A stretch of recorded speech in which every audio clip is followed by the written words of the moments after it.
What up, survivors? Welcome to D180, the horror movie podcast, taking you on a ride. Thanks for riding with us. I'm AJ. And I'm Brittany.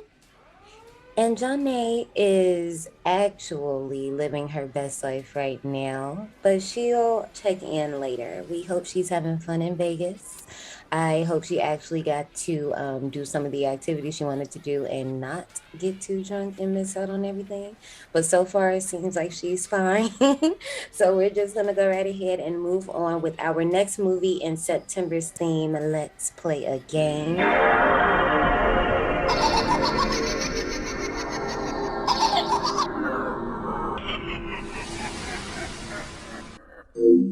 Where every movie this month includes a game that you cannot tap out of, so don't be a little bitch. Damn, not don't be a little bitch. Why can't they be anything else? Because I'm gonna tell you this. I just hate when we playing a game and someone is losing and all of a sudden they want to quit. Cause what? You know what? You remember in Among Us, people used to do that shit all the time when they were losing and they got voted out because they was like, that's the imposter, and they couldn't play the game good enough where no one would believe them. So they just be like, fuck it, I'm leaving. I'm like, that's the point of this game is gaslighting and manipulation. You can't be mad because you ain't good at it. Exactly. That used to piss me all the way off. I'm like, bruh, and it would be fun because it used to be like a bunch of us in the room. Like it was literally a lot of us, and it was people you knew. So it's more fun when you're playing with a whole group of people you knew. I still play Among Us. I'm not gonna lie to you. I still play. And in relation with today's ride, manipulate your friends, eliminate your enemies. Oh, wait a minute. We got our producer in the building. Hey, Coco. Hey. So Coco decided to join us, and this was before we found out Johnny wasn't going to be here, but this is perfect because what better way to, fill in the space than have our very own producer on the store. You can keep up with us on our socials at D180 Podcast on Instagram, Twitter, and TikTok. And you know what? If you want that exclusive ass content or, maybe not to hear Maslow in the back, you can join us on Patreon. You can find all links in the show notes below. So today's movie, we are talking about 2005's Cry_Wolf. Let me tell you something. The fact that this has an underscore in the title sends me, because anytime I give somebody my Instagram name, that's exactly how I say it. I say underscore, who is she? But I mean, that's actually the name though. So I guess you couldn't say it any other way because somebody took it before I got to it. I should pull a Rihanna and try to get it back, but it's fine. Damn, homie, I'm sorry. I was telling AJ that too. I said, when we were texting about it, and she's like, I love how you put the underscore in the title. I'm like, you need the underscore. I love a good underscore. Well, because I had been seeing in other places, me, once I watch a movie, I have to watch reviews and behind the scene things. The behind the scene things would have it, but other reviews, it would just be regular. And it didn't hit me until I saw the behind the scene things and started pulling the posters for future social media that it actually was an underscore in there. So this movie is currently streaming on Prime if you want to pay for it. Other than that, watch it be out once the episode drops. Watch. Or in October, they're going to drop it. That's when the new movies come out. That's exactly what's going to happen. It most definitely was on HBO Max a month or two ago. Yeah, and then I remember seeing it on there too. Because if you look up Cry Wolf stream, you can still find the link for HBO Max to watch Cry Wolf. Yeah. But you can't watch it. And on Prime, if you click on it, I thought I told her this. Oh, never mind. Sorry. In Prime, if you click on it, it goes to you can't watch it. Oh yeah, the show let me rent it. And then let me tell you something, Prime. Let me tell you something.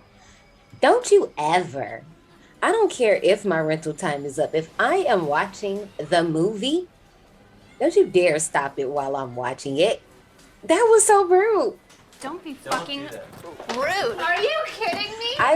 Good thing I had to watch it already previously, when I first rented it, whatever day I rented it. But it was close to the end of my rental. I started the movie a nice little hour and some change beforehand.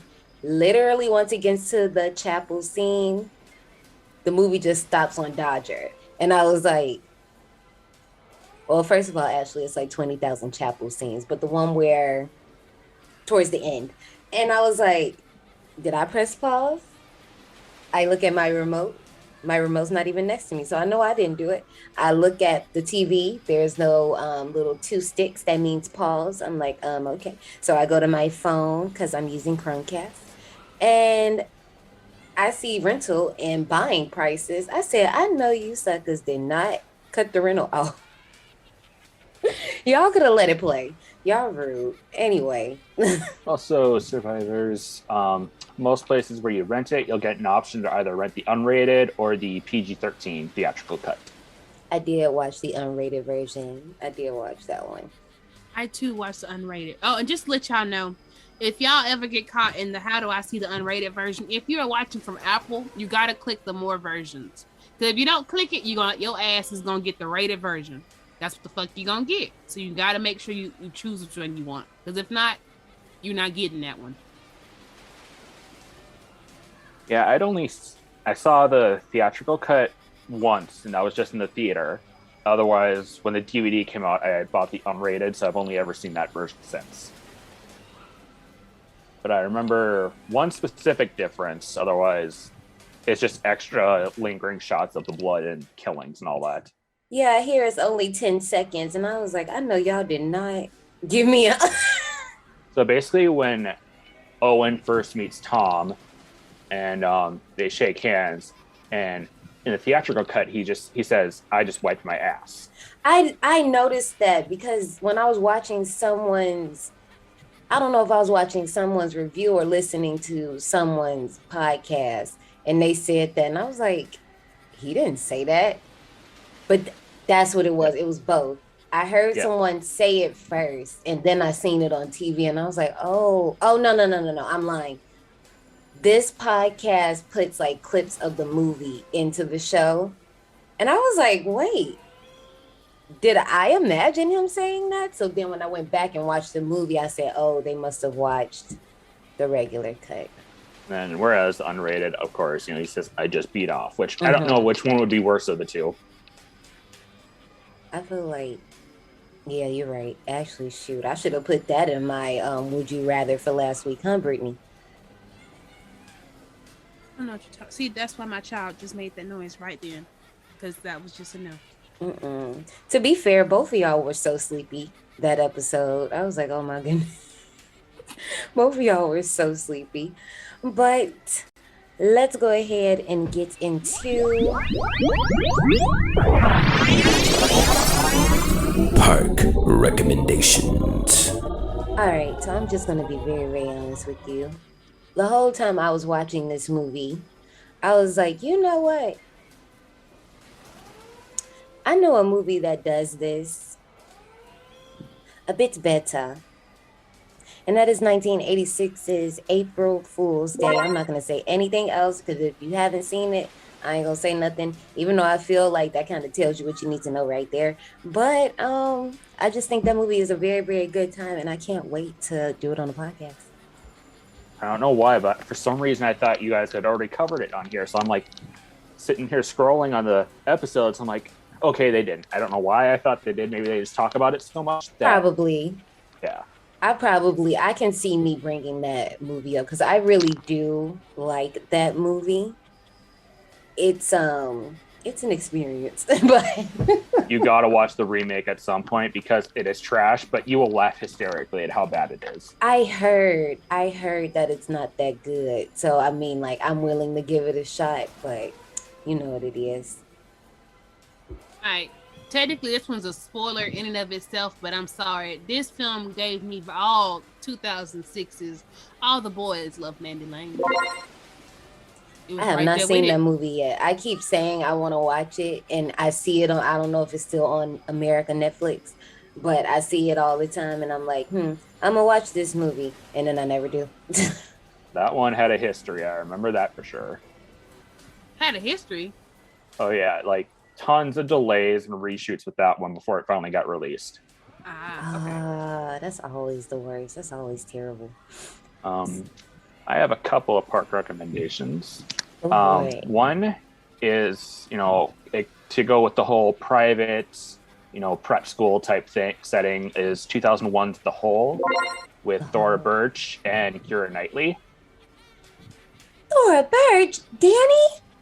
Yep. And then Beth Davids, aka Miss Honey. Ooh. And then I'm not going to say too much more about this one, even though it is an older one, but it's kind of just a fun one to watch everything unfold. It's 1997's The Game with Michael Douglas, directed by David Fincher. I've heard of that. And that's why, because it's a Fincher film. That's why. I'm like, no, I've heard of this before. I don't think I've seen it. I have to go look at it and see if I have seen it before. But I know I've definitely heard of that. Now I'm about to be thinking about it. But survivors, if you have any park recommendations that fit today's ride, let us know on our Twitter or on our DMs. You can't put them on our DMs. You can put them in there, but you know what I mean at this point. This was also my first watch, and as I already said, I did watch the unrated version. And I'm just say this now, I wish I would have seen this earlier. Definitely wish I would have seen this earlier. I feel like maybe I would have different opinions, but we'll save that for when we get to the review. No, I've always had a niche for liking weird ass films. And even if I would have seen this film earlier, it wouldn't have changed my opinions. No, like, not in the slightest. I agree. You know me. I can watch a movie from the 60s and be like, I get it. Or anytime, and I'm like, I get it. This one, I feel like this would have been one, had I seen it younger, it probably would have been a different outcome for me versus seeing it now and knowing too much and being able to like put two and two together and like figure things out too quickly. So that's all it was. Yep. All right. And from what I remember, they did market this one really well back in the day. Even though it did flop at the box office, but I knew it was one that I was super excited for because, of course, being a slasher. But yeah, and I love the concept, with IMs being the thing back around 2005 and everything. Right. I was like, oh, this is gonna be fun as hell. I'll get to my reactions after my first viewing once we actually dive into the ride, but I definitely was satisfied after I saw it. So to piggyback off of what you were saying, the marketing was legendary for this film. Yeah. Even though I just saw it, you could find Reddit threads talking about how great the marketing was for this film, because this film had a fucking game and it was a good game. All right. You actually had the people that were, you were a wolf or somebody else was a wolf and everybody else that was playing the game was a sheep. And it was an actual game. If you go look up Cry Wolf game, that shit comes up. You can't play it, but it shows you the game. Right. They had the IM messaging that used for marketing. Like, they had top tier marketing. I just wish the movie would have matched all that effort.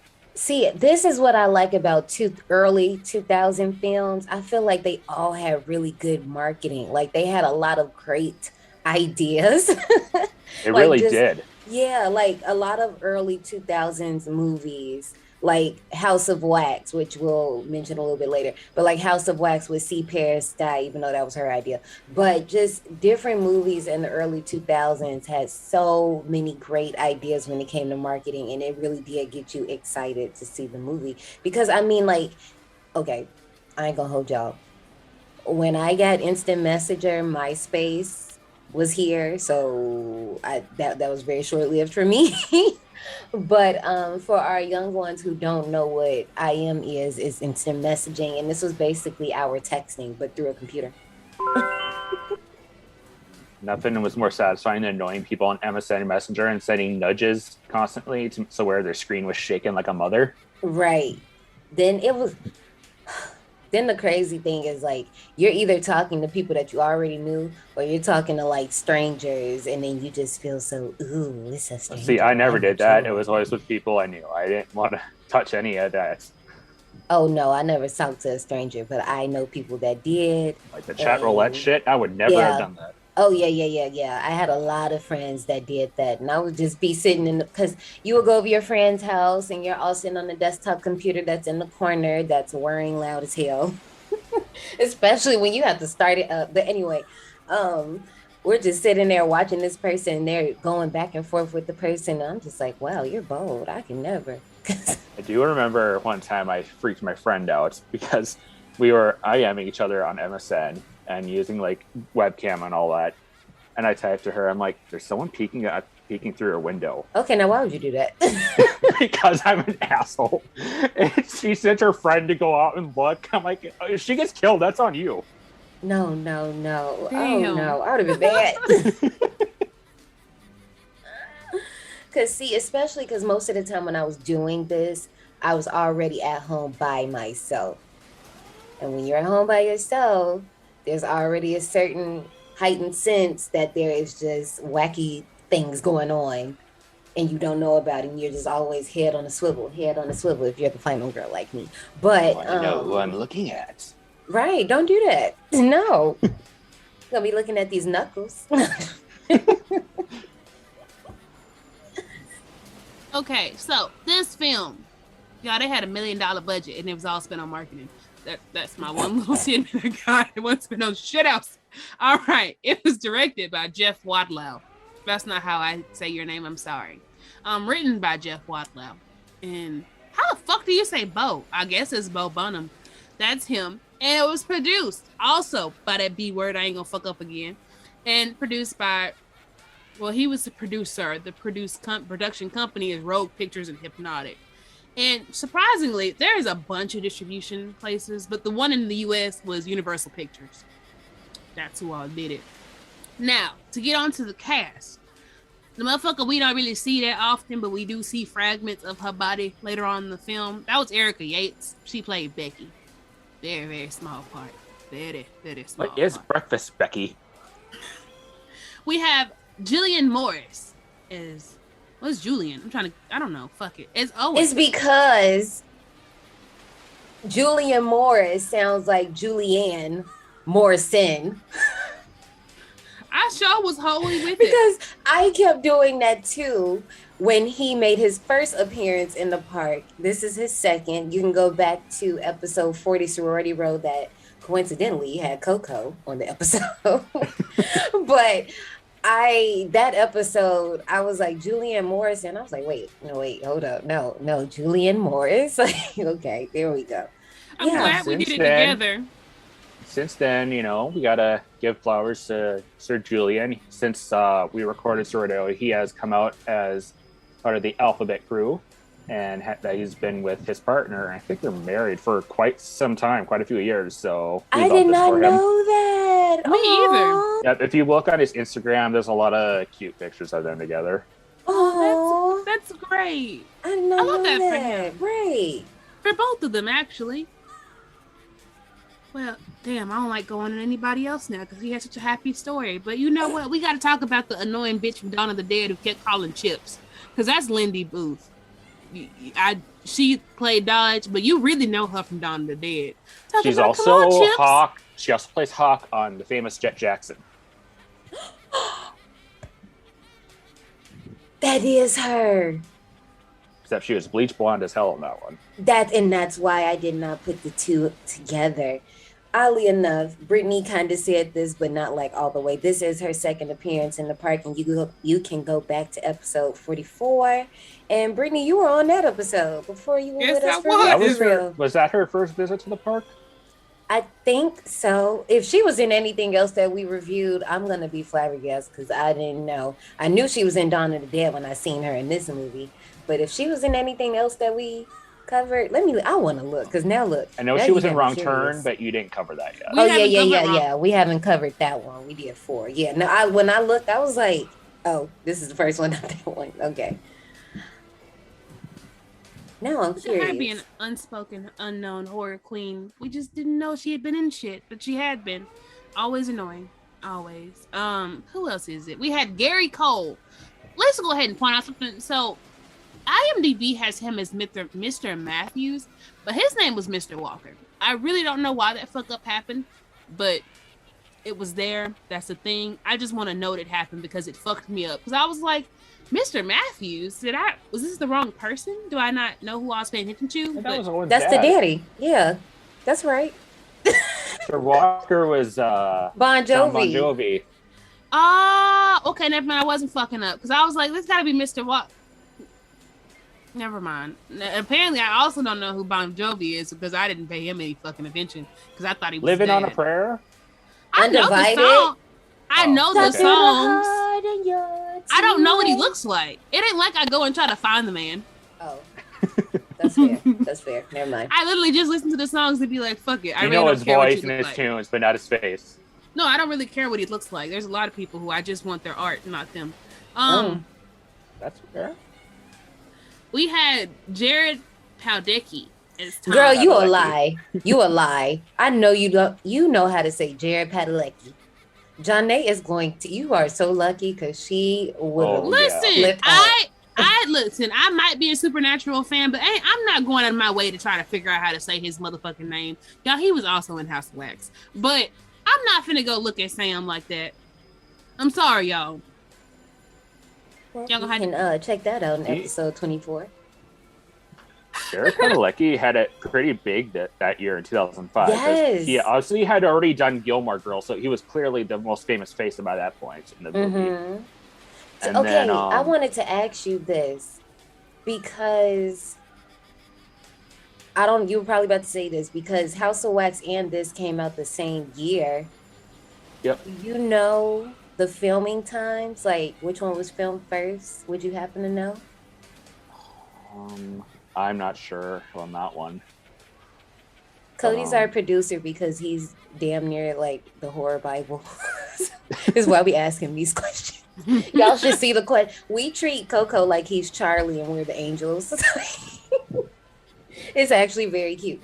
But yeah, no, I was thinking about that. I'm like, Jesus, he was on the up and up. And it makes sense because in House of Wax, spoiler alert for that movie, if you somehow have not seen it by now, because his role is like so small, it makes sense because he does play a bigger role in this movie. But obviously Cry Wolf came out September 16th, 2005. Supernatural had just aired September 13th, 2005. Jeez. So he was having a hell of a year. So y'all, amendment to what I said, the budget actually went to marketing and its cast. Yeah. That's why we didn't get shit else. They spent so much money on all the people, they was like, fuck it.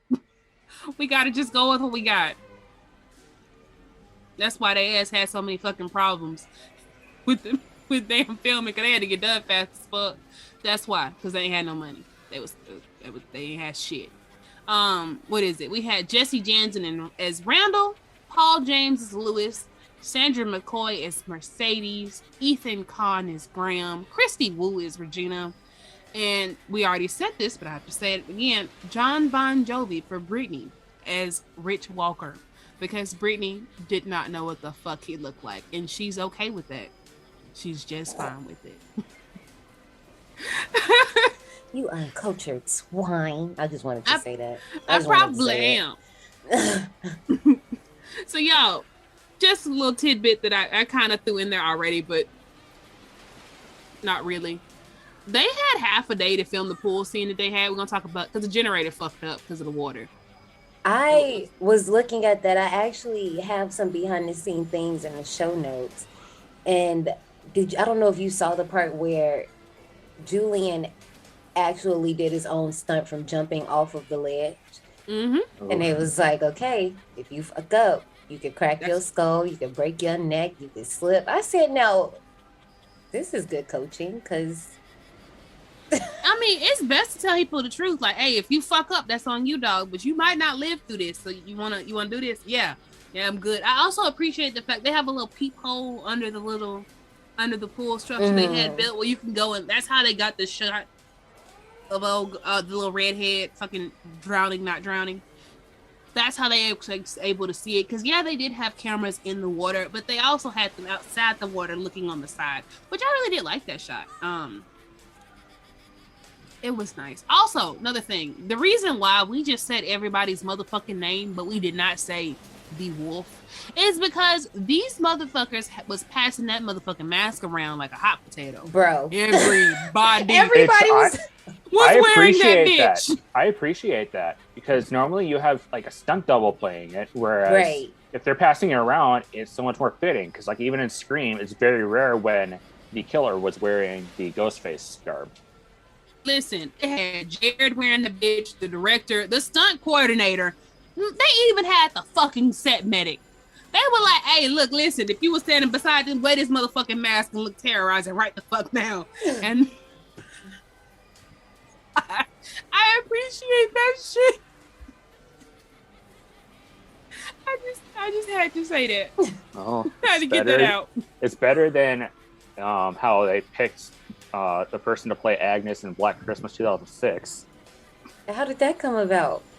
So, I mean, because they just literally picked one of the crew members to be like, okay, you're just going to be Agnes. We can't cast another person to play her. So like, put on this drag get up and you're going to be Agnes.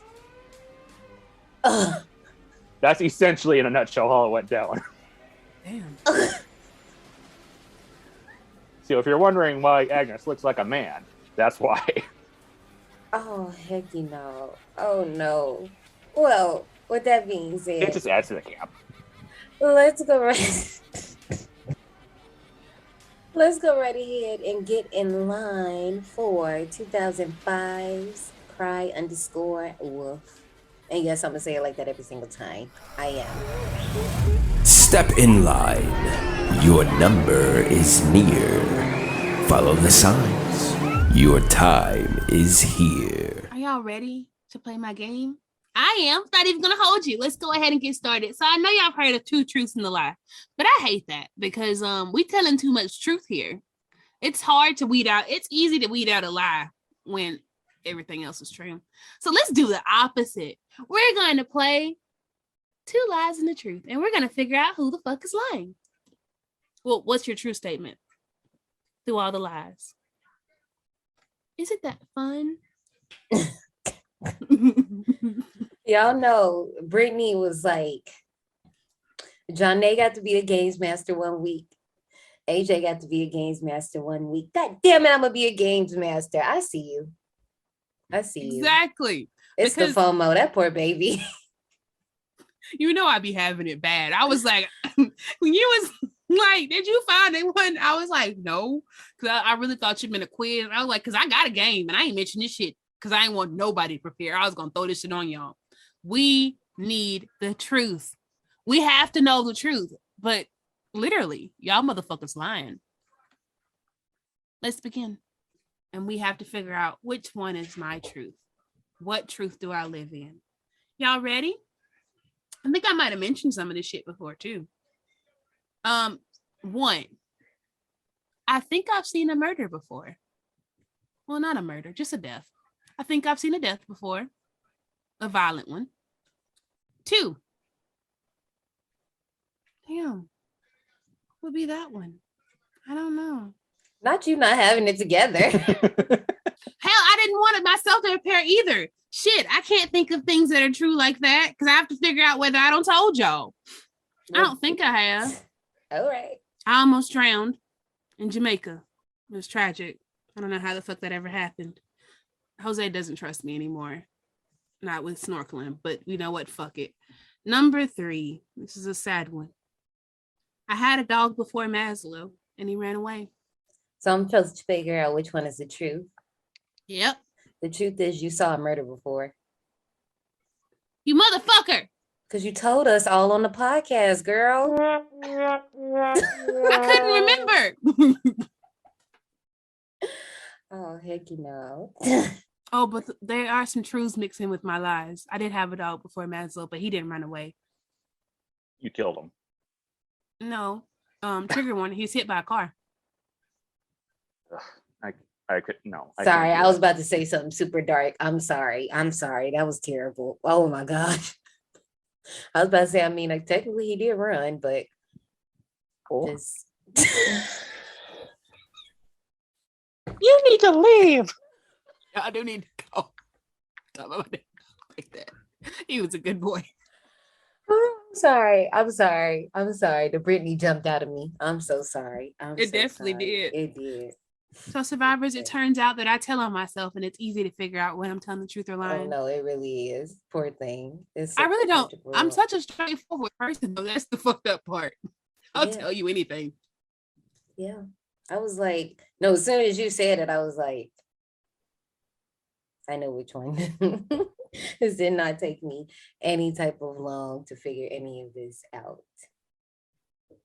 Okay, so for me, when I was in kindergarten, I got suspended. I collect rocks. And when I was in the 5th grade, I burnt my butt. You got suspended in kindergarten. How did you burn your ass? Would you really like to know? Too much freak play? Yeah. I was in 5th grade. So wait, what's your answer? What are your answers? What are your answers? Well, I got Coco's. Brittany, what's yours? You burnt your butt. Both of you are wrong. All of those are lies, except for the fact that I collect rocks. Nigga, I thought you collected plants. I do that too. See, that's how you lie. And let me tell you something. I am a great liar. This was the wrong game for you to play with me. Clearly. So you know what? Y'all think I'm the worst one on the podcast, but no, I'm not. It's really Ashley. But no, I use my lying powers for good. Because usually I'm the one in the family that has to keep secrets and not tell things. So I'm just really good at keep a secret because I will literally tell you it's none of your damn business and walk off. Nope. But I can create a whole entire story. I can remember all details. I can divert. I have no tails, and you just wait. So what? Okay, let's get to Cody's because I really want to ask, what the fuck are y'all tails? Do y'all have tails that y'all know about? We'll come back after we get to Cody. Okay, so first one, I once got busted for breaking into a pool after hours after it was all closed. Number 2, I got a DUI. Or 3, I once told a teacher to fuck off in high school. I feel like the fuck off is you. If it's not you, I'm just wrong. I really feel like the fuck off is you. No, because okay, I know that I feel like it's either wait, what was the first one again? I got busted breaking into a pool after hours when it was all locked up and closed. I feel like surprisingly, I've done that before. I feel like it's the third one because Coco will tell some stories and we all be like, what? I swear. We be like, whoa. But also, I feel like that sounds like something your sister would do. But, ooh.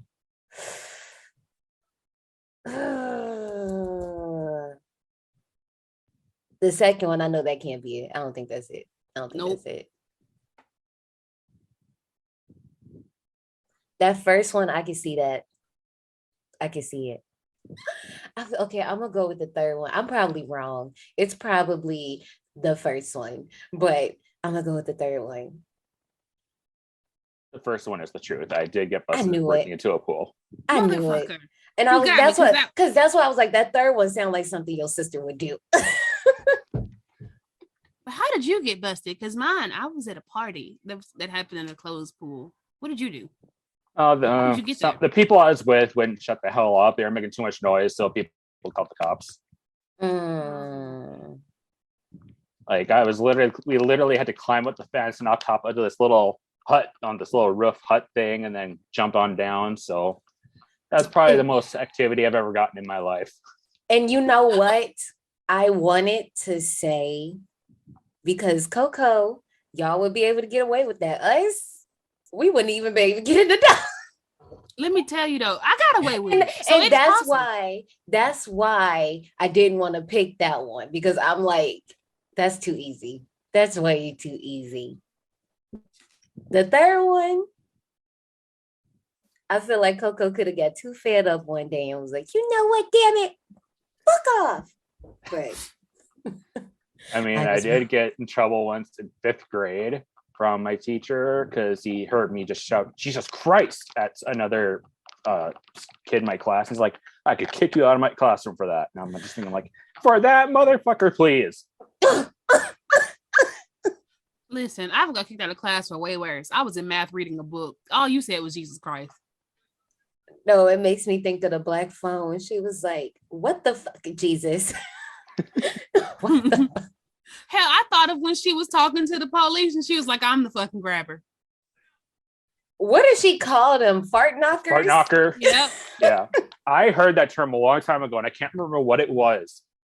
It might have been some Disney movie. I want to say it was Max Keeble's Big Move, and it was like creepy ice cream truck guy. And this little girl like got pissed off at him. She called him a fart knocker and threw her like popsicle or something at the truck. Which is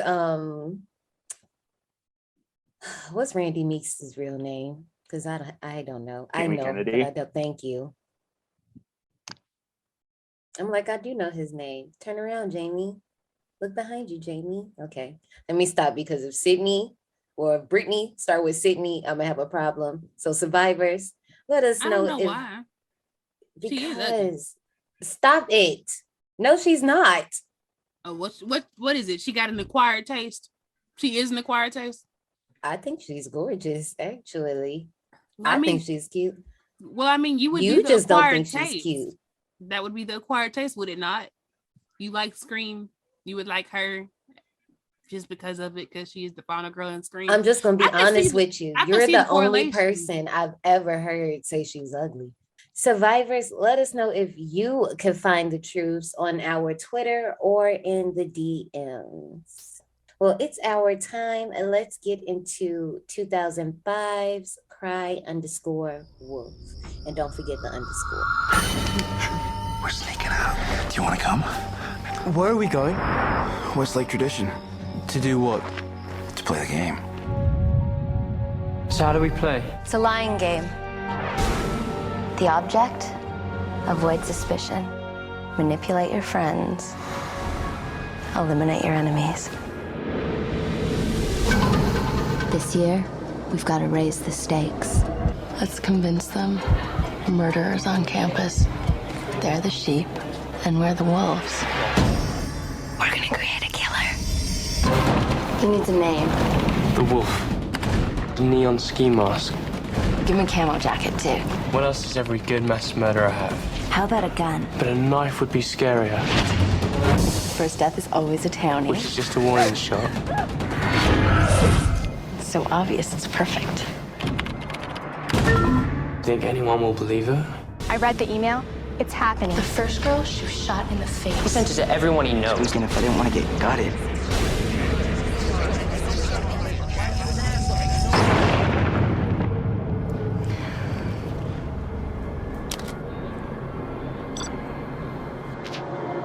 Mercy, someone's there. Did you hear about that girl that's missing? I don't think this is a joke. You're the only one then, man. You could be making this whole thing up. Someone's here. This fall, the terror they created The email's coming true. will finish It's going this way. the game they started.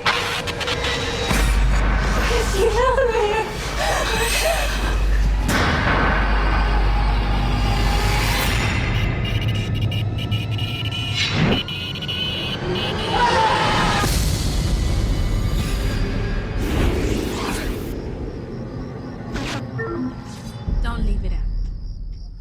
Listen, the trailer was all right. I don't know if we saw different versions of the trailer, but I liked that it was using IMs, and technically it wasn't anything to do with the movie. Well, it did have everything to do with the movie, but it threw you for a loop because you thought the wolf was the motherfucker doing all the shit and making up the story. You got something else? Did they do this in Unfriended?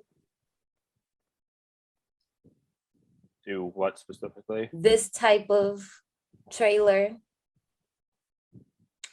I don't want know. to say no. No? Like, it was probably incorporated, but it wasn't all I am the whole time. Okay. This I did watch- trailer. Go ahead. Oh, nope, you go ahead. I was just gonna say this trailer reminded me of Unfriended for some reason. I guess just because that entire movie is on a Skype call, but I don't know. I like the trailer though. I didn't have a problem with it. It was very 2000s, a lot of flashes, a lot of jump cuts. Especially like I said, had I seen this then, I definitely would have got on I am and tried to play this game and send in my screen name so I could be the wolf and all of that, but I missed it. Yeah, I thought it was I saw both trailers, but I know the primary one was just like the more teaser with the IMs and the quick cuts. And I thought it was good. It did a good job of selling the movie and what to expect from it. I think though, as a result of showing those cuts of the kills and stuff, it kind of gives a little too much away of that, because I mean, we'll get to it, but you know what I mean. Yeah. No, but agree. It was concise and direct, and we've seen ones that give away way more, but I thought it was good. It sold the movie well. Yeah. Another example of how marketing was A1 and the movie wasn't. Well, y'all, so we start out with the unknown running. What the fuck? So we start out with an unknown woman running through the woods. After stumbling, falling, and attempting to hide in some debris, she is found by an unknown assailant and shot. I'm just surprised you could see anything, because I couldn't see a thing. And I was like, Amazon, I know I just didn't pay y'all for this rental and I can't see a goddamn thing. But then I realized it was filmed like that. And I was like, oh. Yeah, I saw that bitch tripping and falling. I saw her like try to do the little crawl to get the fuck away. And I was like, baby, this ain't working. You making too much noise. I liked that it did that because it made it realistic to where, because sometimes when shows like outdoor in the wood shots, it's way too freaking bright. Yeah, but I guess it was just because I had no idea what was happening. I was like, okay, I know someone's running because that's what it sounds like. But everything else was lost beyond me. I was like, I hope there are not supposed to be any details I'm supposed to catch in here because I can't see a thing. But also, girl, when your cell phone went off, why did you not leave the phone and run? Or why? I don't know. She could have tossed, actually, one better. She could have tossed the phone and it would have been just like she was running.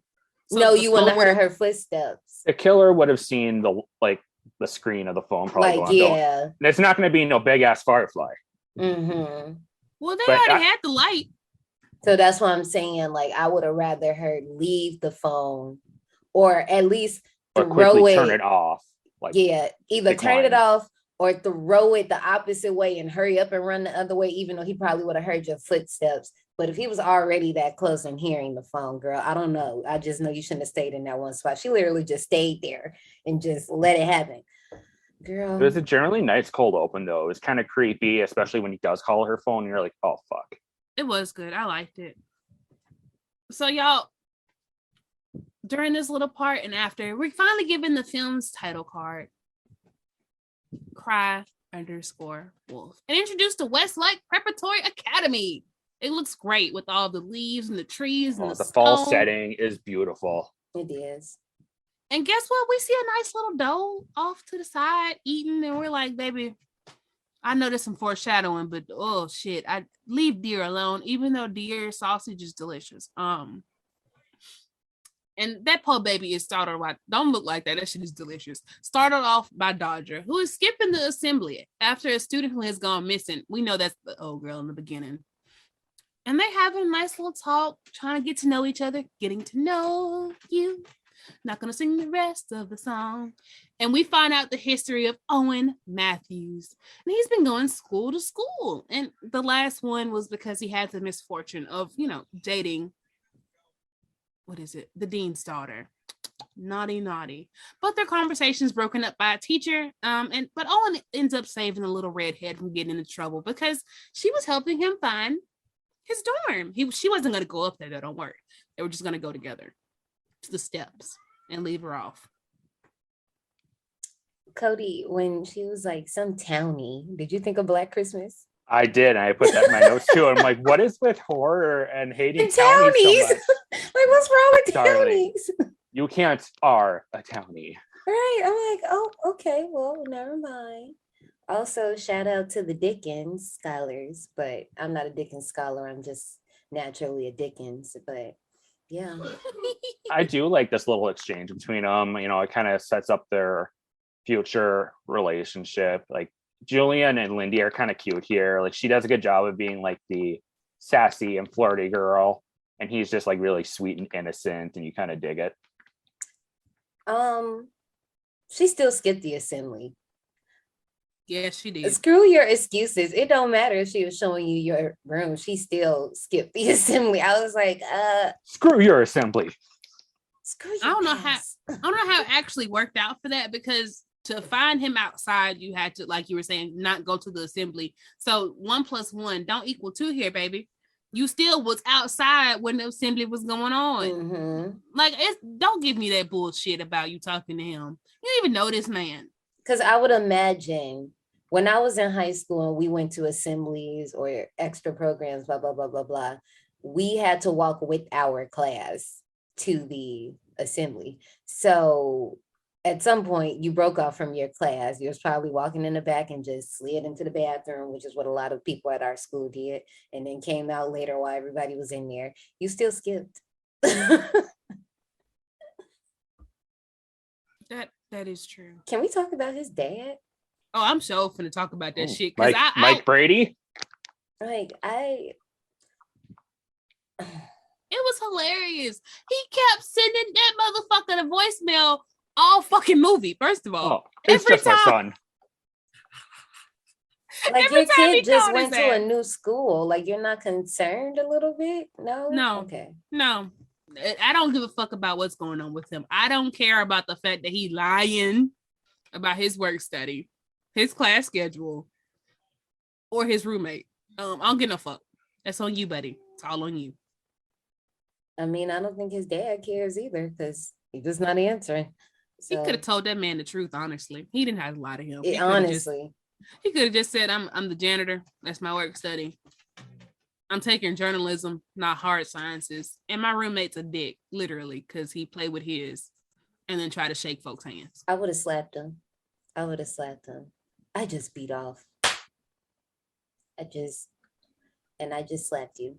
Do people joke like that? Do you just tell people that I just got done choking the chicken? Okay, seeing that this is 2005 and the rest of the dialogue of this movie, which we'll talk about literally in 2 hot seconds, I wouldn't be surprised. I would not be surprised. Oh, people in my high school definitely talk like that. Yeah, I'm like, because definitely made jokes like that. 2005, I was in 7th grade, 8th grade, like depending on what time of the year it was, 7th grade, 8th grade. But yeah, that's right. Yeah, no, people's definitely talking like that. Well, apparently they had a good ass friendship, because that night Tom invites him to sneak out. And when he got the cold shoulder, a simple mention of Dodger got his ass up off that bed and off to the chapel. Like, off to the chapel we go, time to pray. Well, we are. I would have too. I wouldn't have. I don't know this bitch. Fine ass Dodger. I mean, yeah, you in high school. I can believe that. In high school, you would do that. Not y'all would do. I would not. Y'all know I already said I was a loner. I'm not gonna do this shit. And I do have Brittany. Yes, you are. You got FOMO like the bitch. You getting straight up and coming. You are going, girl. Don't do that. I don't know who going here. Who's all here? I'm not friends with y'all. I only get FOMO. If it was like 3 people in the room or something like that, if you like shared a flat or something like that, and you heard them be like, "Oh, we're gonna go do this," you'd be like, "And where the hell is my invite?" Yes, you would be so offended that you didn't get invited. I had to know them. I literally had to know them. If Brittany doesn't know you or doesn't like you, Brittany doesn't give a fuck about what you're doing. Not a single red fuck. No. Brittany's FOMO only comes out in case-specific instances. That's it. That's all. I'm slightly lying. I really do love attention. Anyway. Okay, I'm like, you must want me to do what I did in the Salt episode again. Okay. It's all right. It's all right. Brittany's slightly lying. Brittany loves attention. She needs it to live. Because if she don't get it, sorry to you. I can't believe you think I like attention. No. What kind of Leo loves attention? I just don't understand. We're the best. So we are introduced to the rest of the group. We got Randall, Graham, Lewis, Mercedes, Regina, and the group's lying game, where you avoid suspension, manipulate your friends, and eliminate your enemies. Now, y'all, I can go for that game, but we already know I'm a terrible fucking liar. So you gotta not tell me about some shit. Okay, so like I was saying earlier, the language, and it's like, okay, here's the thing. Majority of the times, I'm like, okay, whatever. But in this scene alone, they was just hitting left and right. It was gay jokes. It was R-bombs. It was fat jokes. It was Jungle Fever. Total 2005. They did use Jungle Fever. I was like, what the fuck is damn.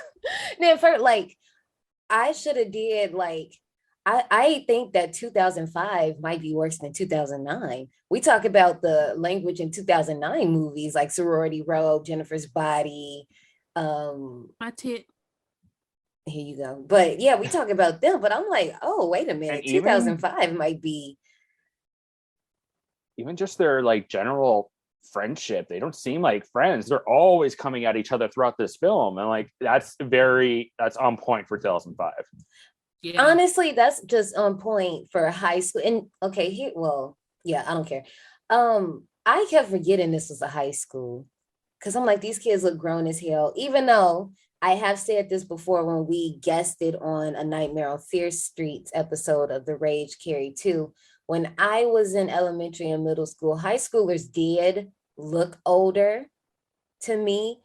And when I became one, I was like, and even now, like a week and some change away from my 30th birthday, I'm like, I still look like a child. Why don't I look the way these kids look? Exactly. I think that too. It's like, you think they do look older, but then it's like you're a senior and it's like, I still kind of look the same, just a little bit older. And even like when you're 30, like in movies where people are depicted as 30, you're like, oh man, they look old. And then even now, like I'm 31, but I'm like, I still don't look that much different than I did in high school. Mm-hmm. Yeah, I'm just like, like what, like, did I miss a step? Did I not do, is it because I didn't use Speed Stick? Is that what it was? Oh my God, not Speed Stick. Speed Stick is terrible. Speed Stick is terrible. Get your Speed Stick, get your Axe body spray. Exactly. And then, oh my God, I hated our locker bay in high school, like, because there were guys that would just literally use half the freaking can on themselves and it would stink out the entire locker bay. And I'd be like, bleh. Axe was just, that was a time. Yeah, that was really a time. Or the Dior perfume that was like the little apple. Was that Dior? Yeah, no, I think it was Dior. It was like the little apple. It was green at the bottom, silver at the top. It was, I think Britney Spears dropped Fantasy and Curious around that time. Wow, we were living. Wow. So we also find out that to be the wolf, Dodger chose Owen, and he flawlessly manipulates the entire group to win the game and some money. But while he was collecting his winnings, he ends up rubbing Dodger the wrong fucking way by commenting that they are bored rich kids, and she storms the fuck off. I thought that shit was funny because her friends are bored rich kids. Just because you ain't a bored rich kid don't mean they ain't, because they literally tossing money out to win the lion game. Let's talk about this real quick for our young ones that listen to the podcast that aren't familiar. So how you play this game is one person is the shepherd, one is the wolf, everyone else is the sheep. And what it is basically you're just accusing each other of being the wolf. And then at the end of the round, we all have to guess who it is. Now, I did see this alternate scene where there were actually 3 wolves. And it was like, it's down in the show notes, y'all, because it's really hard to explain. You just have to see it. And I see why they changed the rules, because it was very hard to follow. It wasn't hard, but in the sense of the movie, if they had to use that scene, it would have been very hard. So like it was 3 would wolves. Be too complicated anyway. Yeah, it was 3 wolves. Everybody else was the sheep. And then at some point, the wolves can decide, like overnight, the wolves can decide to kill a sheep. Now, I don't know if you guys, I feel like y'all did when we used to play Play-Doh real heavy. There was a werewolf game on there and we played it. Did y'all ever play that? No? I can't remember. I played it. I know the game, I played it but a I few times. never played werewolf. Okay, no, I know I played it with the crew a few times, so I'm like, I remember playing that. I didn't know if you guys had played it as well, so I just didn't want to be like, remember when we did this? And then y'all be like, no, and I'd be like, oh, never mind. But yeah, it's basically the same thing. This was a game called Mafia at one point, but this is just a different version of it. But here's my thing. I didn't understand why we had to leave once we got voted off. Why did we have to go home? Why we couldn't just be out? Well, I think it was important that they had to leave because just like in Among Us, when you used to play on like Clubhouse and shit, when you have other people in the room who've already been taken out and they're watching. But I'm still a ghost. I'm still a ghost watching and observing the game. Listen, ghosts don't ever shut the fuck up. Ghosts and now you can, as a ghost, you get tasked now. You can do things as a ghost now. So yeah, but ghosts don't ever not give side chatter. They're always fucking talking. So I see why they had to get the fuck on. Because to keep complete whatever that word is, to keep everything anonymous. Yeah, I can't say that word. Keep everything anonymous. It's better if they leave, because if somebody was voted out wrongly and unjustly, which they have been, whoever voted them out could be it or neither. So no, you have to get rid of them because they're gonna be like, that's why you should vote for that motherfucker. Because they're safe. So whoever they're throwing blame on could be it. So you like kind of weight them unfairly. I agree. And with the way some of these people were reacting to getting blamed, they were taking personal offense to it. And I'm like, thank you. Because Tom, I was like, I can't tell if it's the acting or what, because Tom was so offended like a 5-year-old when you called him a crybaby. I was like, oh my gosh. Let's talk about Mercedes. First of all, tonight you could have gotten laid, but instead, I got fucked. First of all, I had that pink sweater vest. I understand Mercedes. Oh, I seen that sweater vest. I said I had that in pink, I had that in white, and I had it in baby blue. Honey, listen. I was Y2K, okay? No, not Y2K. I was Y2K fashion, okay? At my young age. Damn. I just wasn't manny with the thong. That's all. Limited and to. I wish. I definitely was. I was limited to. I was Rave. I was Wet Seal. I was 579. I was Deb. No, we wasn't old enough for that yet. We wasn't old enough for Charlotte Russe yet. The Charlotte Russe Chronicles ain't coming until the end of high school, college. Go check out Sorority Row episode again, because that was a funny ass episode. The sequence also establishes that what's his name? Graham and Owen have beef now. Yeah. Graham, Owen, and Randall. The three of them got beef. Yeah. Randall's a fucking dick. Okay, Randall reminds me of Spinner from Degrassi. And when I first seen him, I thought that was him. And I was like, oh, that's not him. What? Yeah, he did. It was, okay, first of all, when you first see him, it's hella dark in the chapel. And I'm like, is that Spinner?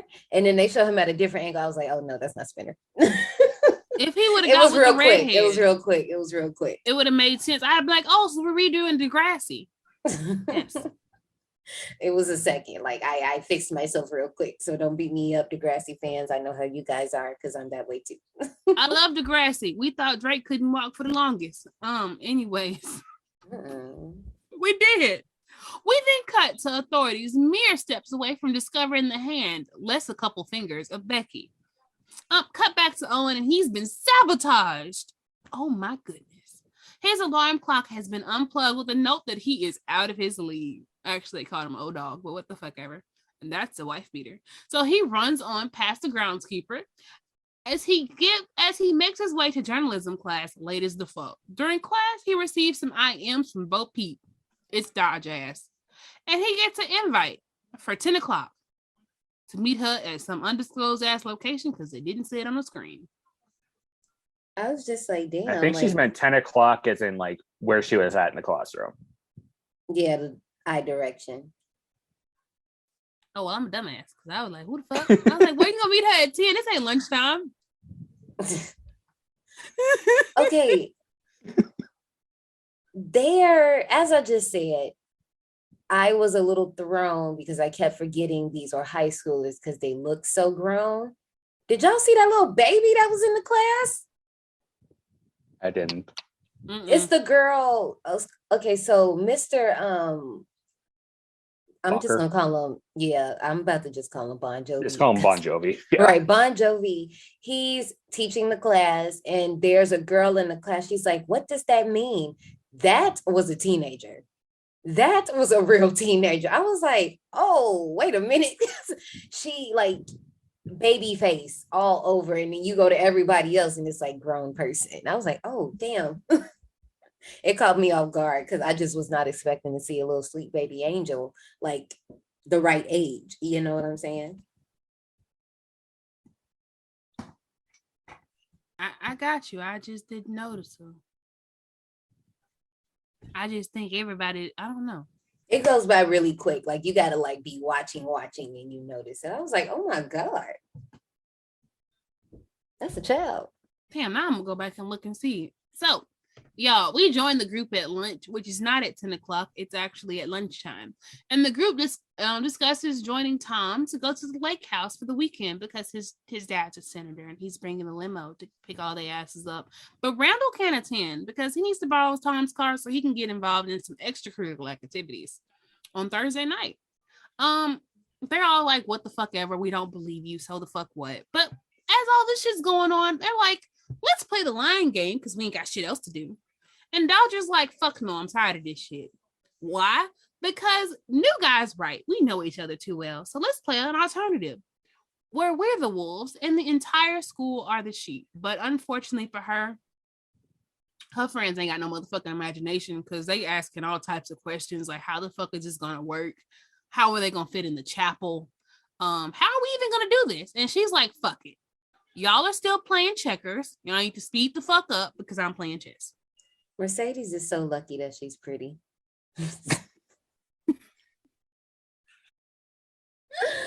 It gave me, was her character name Bree from Bring It On 3? What was her name? In Bring On 3, it was she was like Brianna. I think Brianna was the thick girl. I don't know. Oh wait, yes, no, yeah, Brianna was the thick girl. Yeah, she was like SHIT. Now you're just spelling words. EAMN. You say tomato, I say potato. Who's gonna tell me my locker combination? It's your birthday. Oh yeah. When's my birthday? I loved her. I did too. But Mercedes reminded me of her, and I was just like, oh my goodness. Good thing she's pretty. Because, oh gosh. But Randall, you're disgusting. You're disgusting. And never mind. These are high schoolers. I'm not gonna even comment on that because honey, I agree. They're not with high Regina. schoolers in real life. They're not high schoolers. It don't matter. In the context of the movie, they're high schoolers. I'm not going to bring that up. But I agree with Regina. I feel bad for Judy Ryder or Julie Ryder, whatever her name was. Annie. Oh my God. I love you, Jenny. Oh, it was Jenny Ryder. There we go. Thank you. Yeah, I feel bad because, girl, you gonna take him to the formal? I do like that this scene was a homage to like the fountain scene in Scream, because at first they're discussing the murders and how like, oh, it could be a woman too, and then even like an urban legend in their little coffee shop. So like you were saying, Ashley, how this could have easily fit into the late 90s, early 2000s mold post Scream stuff because of that scene almost. So I like that it was kind of a homage to that, where they're discussing the murders. I didn't even think about that like that. You got a good point. I definitely didn't think about that like that. And especially because they're talking about how Becky's body was found dragged through the woods, just like how they talked about Casey Becker's body. I did not think of that. That's a good point. Dodger girl. You know what? I'll wait. I'm gonna wait on you, girl. I'm gonna wait on you. Just know I'm coming for you. I'm coming. Don't worry. You can come for her just like Owen did, because he chased her ass down. To give her a little apology, and they got a little banter. They were joking with each other. Oh, and then the little evil fucks decided to come up with the whole plan of how they gonna make a serial killer. Now time out, because let me go ahead. Dodger, you just said, let's play this game where we make the killer like a real thing. So when Owen says it to you minutes later, why do you say you just lost me? You just said that. What do you mean? That bitch had me lost. I was like, is she yanking my chain? Because what is happening? But it's okay because they decide to go to the library. I don't think you should do this though, because just like that old buddy from the other show, that's how you get caught, because they can track the records of what you do in libraries. But that's for another day. But he deserved to get caught. That's for another day. So they decide to birth the wolf. Orange ski mask, hunting knife wielding, clothed in a camouflage jacket, serial killer. And when they meet with their friends and the whole friend group decides to get on this shit, he is giving a pattern of going from campus to campus, with the first kill being a warning shot. Why? Because Becky got shot and it makes no sense to the slasher. He has a knife, changes his MO, and they're like, oh, you know what? Fuck it. We can work this out. His MO is to give a warning shot, and that's why she got shot. And I was like, oh, that does kind of work. I mean, if you're going to make this shit work. And the friend group then decides to order the kills. And we're like, what the fuck happens? We have the beauty queen who's killed in the mirror, the de-virginator who's killed in the chapel after being castrated, the aspiring actor who's killed on the balcony, the campus queen who's killed by choking on her own blood because they cut out her fucking tongue, and the final kill is the lover who died of a broken heart. Oh, that's so sad. Owen, and the hubris of man, sends the email from his whole account. He don't make a fake one. He don't change shit. He literally goes at everyone and sends that shit off from his dorm room. And we see the fucking rumors spread, even to the groundskeeper. And we see the wolf take shape through all of their storytelling. Got a rumor starting. I'm sick of being followed. Okay, Lindsay. No, I did really like this scene, like creating the killer. Like it's just because, like, just I don't know, like being such a slasher fan, it's like coming up with your own idea of a serial killer like that. I like the simplicity of the look of the wolf. It was actually really kind of freaky because it was so simple. As far as like picking out the victims, I wish they would have included like Tom and Regina too, ultimately, just to kind of, obviously we'll get there when we get there, but to up the body count a little bit more for later on. Right. That's the only thing I probably would have changed in regards to that, and maybe not have the cut to, since we see that later, like the cut tos of the scenes of the people being attacked. Yeah. Yeah. I do agree with you as far as liking the creation of the killer visually.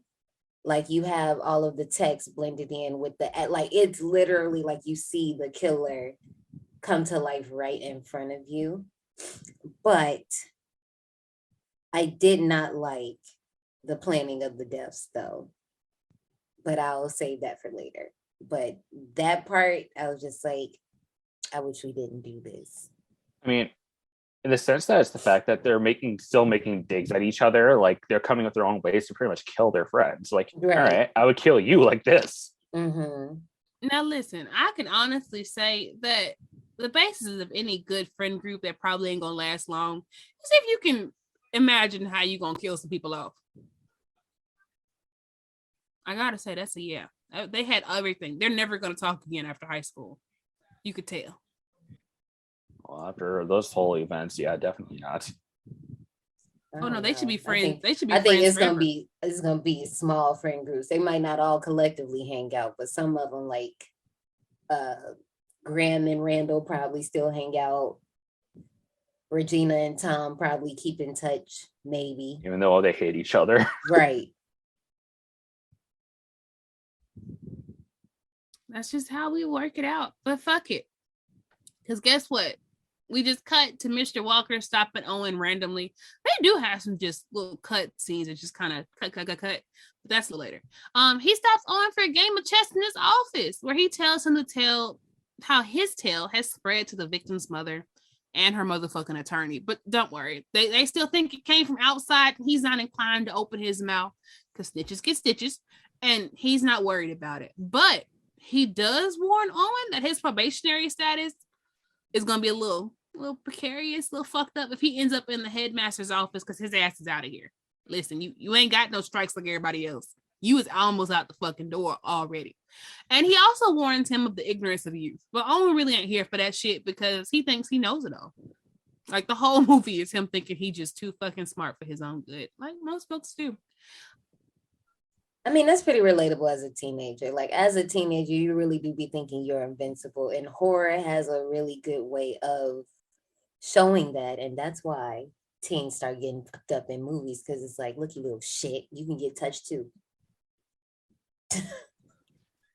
Damn, that is true.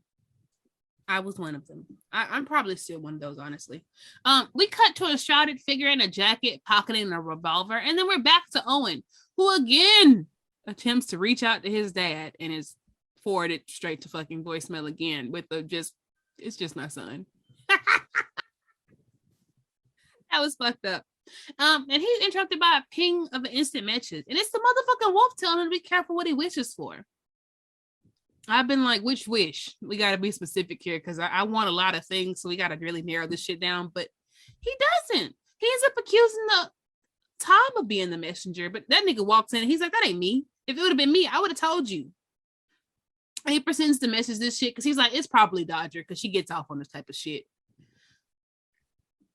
I don't know. Probably would have worked. He would have just listened. We then see Dodger swimming laps. But that shit's cut short. First of all, who does this shit? They throw blocks of ice in the fucking pool at this bitch. How does this seem like a good ass? These ain't no like little ice cubes. Why did you stay in the water when the first one landed in there? When the first one landed in there, I would have, first of all, I would have been like, well, okay. I didn't know it was ice. I was trying to figure out what it was myself. So I'm pretty sure as soon as it hit the pool, it probably melted fairly quickly because usually pool water has to be, regulation wise, pool water has to be at the lowest 87, at the highest 95. So it probably melted fairly quickly. But I would have got out the pool because you know you're by yourself and things are just falling. That could be the ceiling. That could be anything falling in that damn pool and you just gonna stay in there. Okay. She did, and guess what? Her ass appeared. It looks like her ass got hit by one of them damn blocks of ice, and she's sinking. But guess what? Owen Captain saved the hoe, so he just jumps in the fucking water, swims down, and picks her ass up out of there. And you know how she thanks him? She spits pool water in his face and declares him to be her hero. Also, sis, why do you have a bikini on? This is a high school pool. And she's swimming for exercise. Most people I know that are actively swimming and doing laps, they wear one pieces.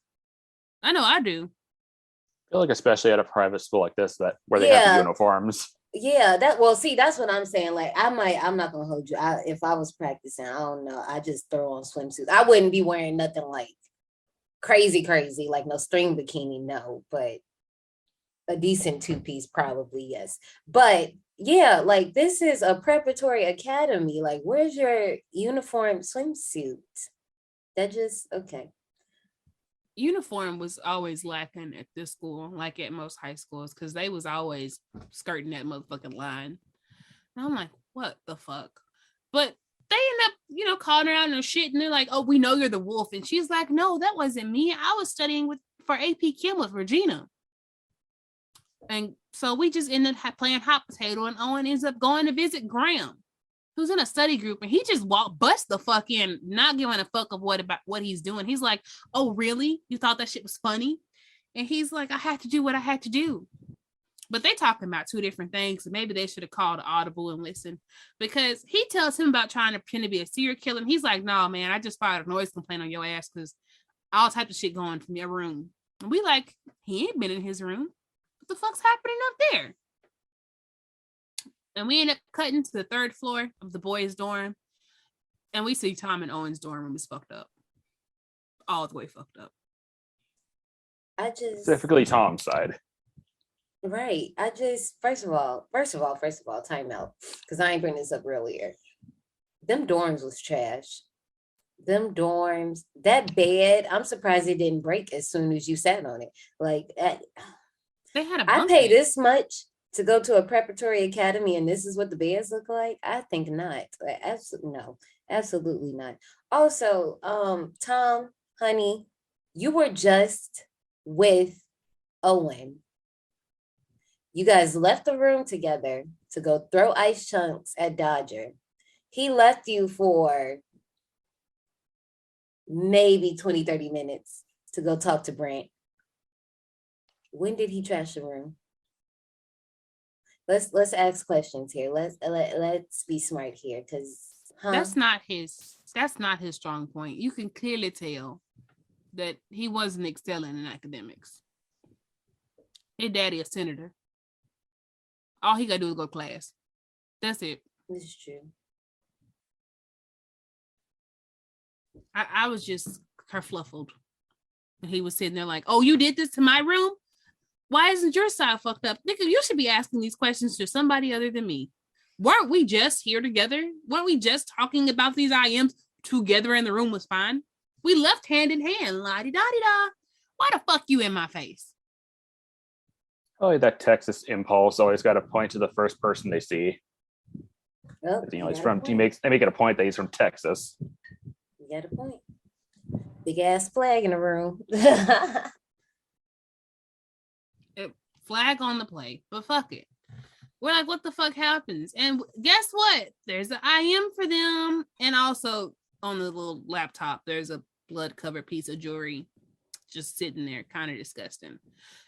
And then like, he licked it. I was like, what? Okay. Yeah, because the wolf claims to have eaten their friend. They're talking about Randall, because that's what the little piercing's supposed to be. Randall's piercing. And Tom, dumbass, licks it.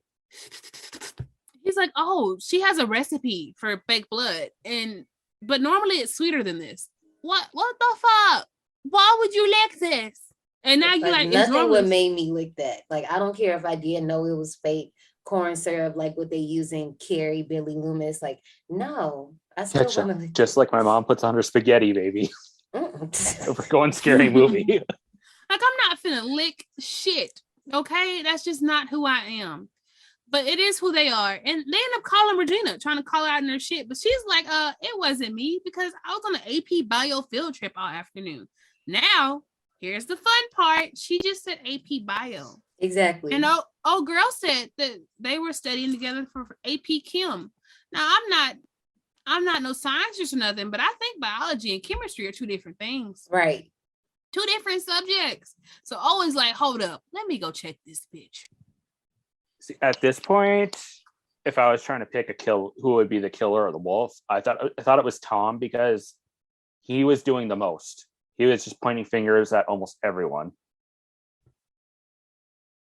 And that really is what helps. Because I mean, honestly, you gotta have, if you're gonna have a good lie, you gotta have a motherfucker like me that you ain't gotta tell shit. You just know that I'm gonna play my role effectively. Like, if you put me in a situation, I'm going to act exactly how you know I'm going to act. So you don't have to tell me. Just throw me in there like they did somebody else. And I'm going to keep it pushing. No, you ain't got to worry about it. Might want to kill me off first, though, because I am going to ask questions. And then you need the other motherfucker who does way too much. That's Tom. I didn't think it was Tom. Oh, I didn't think it was Tom either. I didn't think it was Tom. I figured out who it was immediately. I figured out who it was. I knew. I was like, it's you. And then it confirmed my suspicions when old girl was like, the right choice is the most obvious choice. And I was like, oh, well, thank you for answering because me. I went to the Wes Craven school of figuring shit out. I was like, yeah, is she? Listen, I had a fucked up childhood. I know horror movies when I see it, and I know who the killer is. I don't have to watch this long. It's you, bitch. But Owen ain't this. Owen ain't been watching school. Or Owen has not been to the school of horror like all three of us have. He doesn't get it. So he goes to confront Dodger, who breathily tells him, not here. And then proceeds to go down to the library to tell him that she was in town visiting the fam, because she ain't who she appears to be, y'all. She's a freaking townie. Dishonor on you, your family, your cow. Dishonor on all you motherfuckers. She's here on scholarship. Her mom is a 6th grade English teacher, and she ain't even gonna tell him what her dad does. Okay, and I don't know why she didn't, but fuck it. I'm gonna come back to that at the very end. I'm gonna leave that one, even though I was like, "There ain't no way in fuck." But janitor, that's worse than a 6th grade teacher. At least 6th grade teacher can give you grades. He don't love herself. He does. Love herself.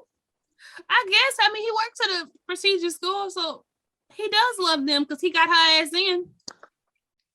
I'll clean extra rooms. Because it'd be working out like that. Like if you work at a university, no matter what the fuck you do, your kid can go to that university for half price. Yeah. So it makes complete sense that they send his ass to go work at that prep. We're telling who it is. It's the janitor, by the way. It's the groundskeeper. It makes complete sense that they send his ass to work at that damn school so they can get their daughter the best education. Because now she can go on scholarship and be just like everybody else. Scholarship. I can't believe the audacity of this bitch. Because she said it like it was a big to do. Like he even was like, people give a fuck about that? Yes. If I'm a townie, I'm trash. Oh god damn. Bitch, really? You trash? Fuck it. You know what? Owen's like, since she's telling me deep dark secrets, I have to tell her something. So guess what? At my last school, I took the blame. It wasn't me. I didn't really do it. Old girl was packing. She had some drugs and shit, but because her dad was the dean and she was freaking out about his position, y'all, I also want to say I applaud her for this shit because, I mean, if you're going to get somebody to take the fall, might as well be that nigga who's dumb as fuck. And he just took the blame with no fucking problem. Huh? Are you stupid? Are you dumb? He's a high schooler. I would have sold her ass down the river in a picnic basket. Oh. Not Prince of Egypt. I swear to God, I would have. That baby would have been down the river. Bye. That was them, baby, going down there. I wouldn't be singing no river song either. Bye. Hey, yo, that river song hits, okay?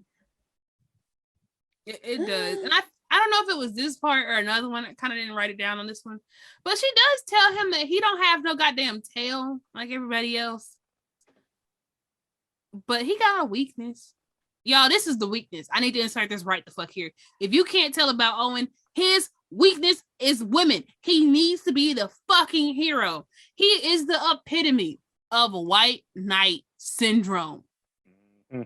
That's him right the fuck there. He got to be the white knight. He got to come in on his little horse to save a bitch.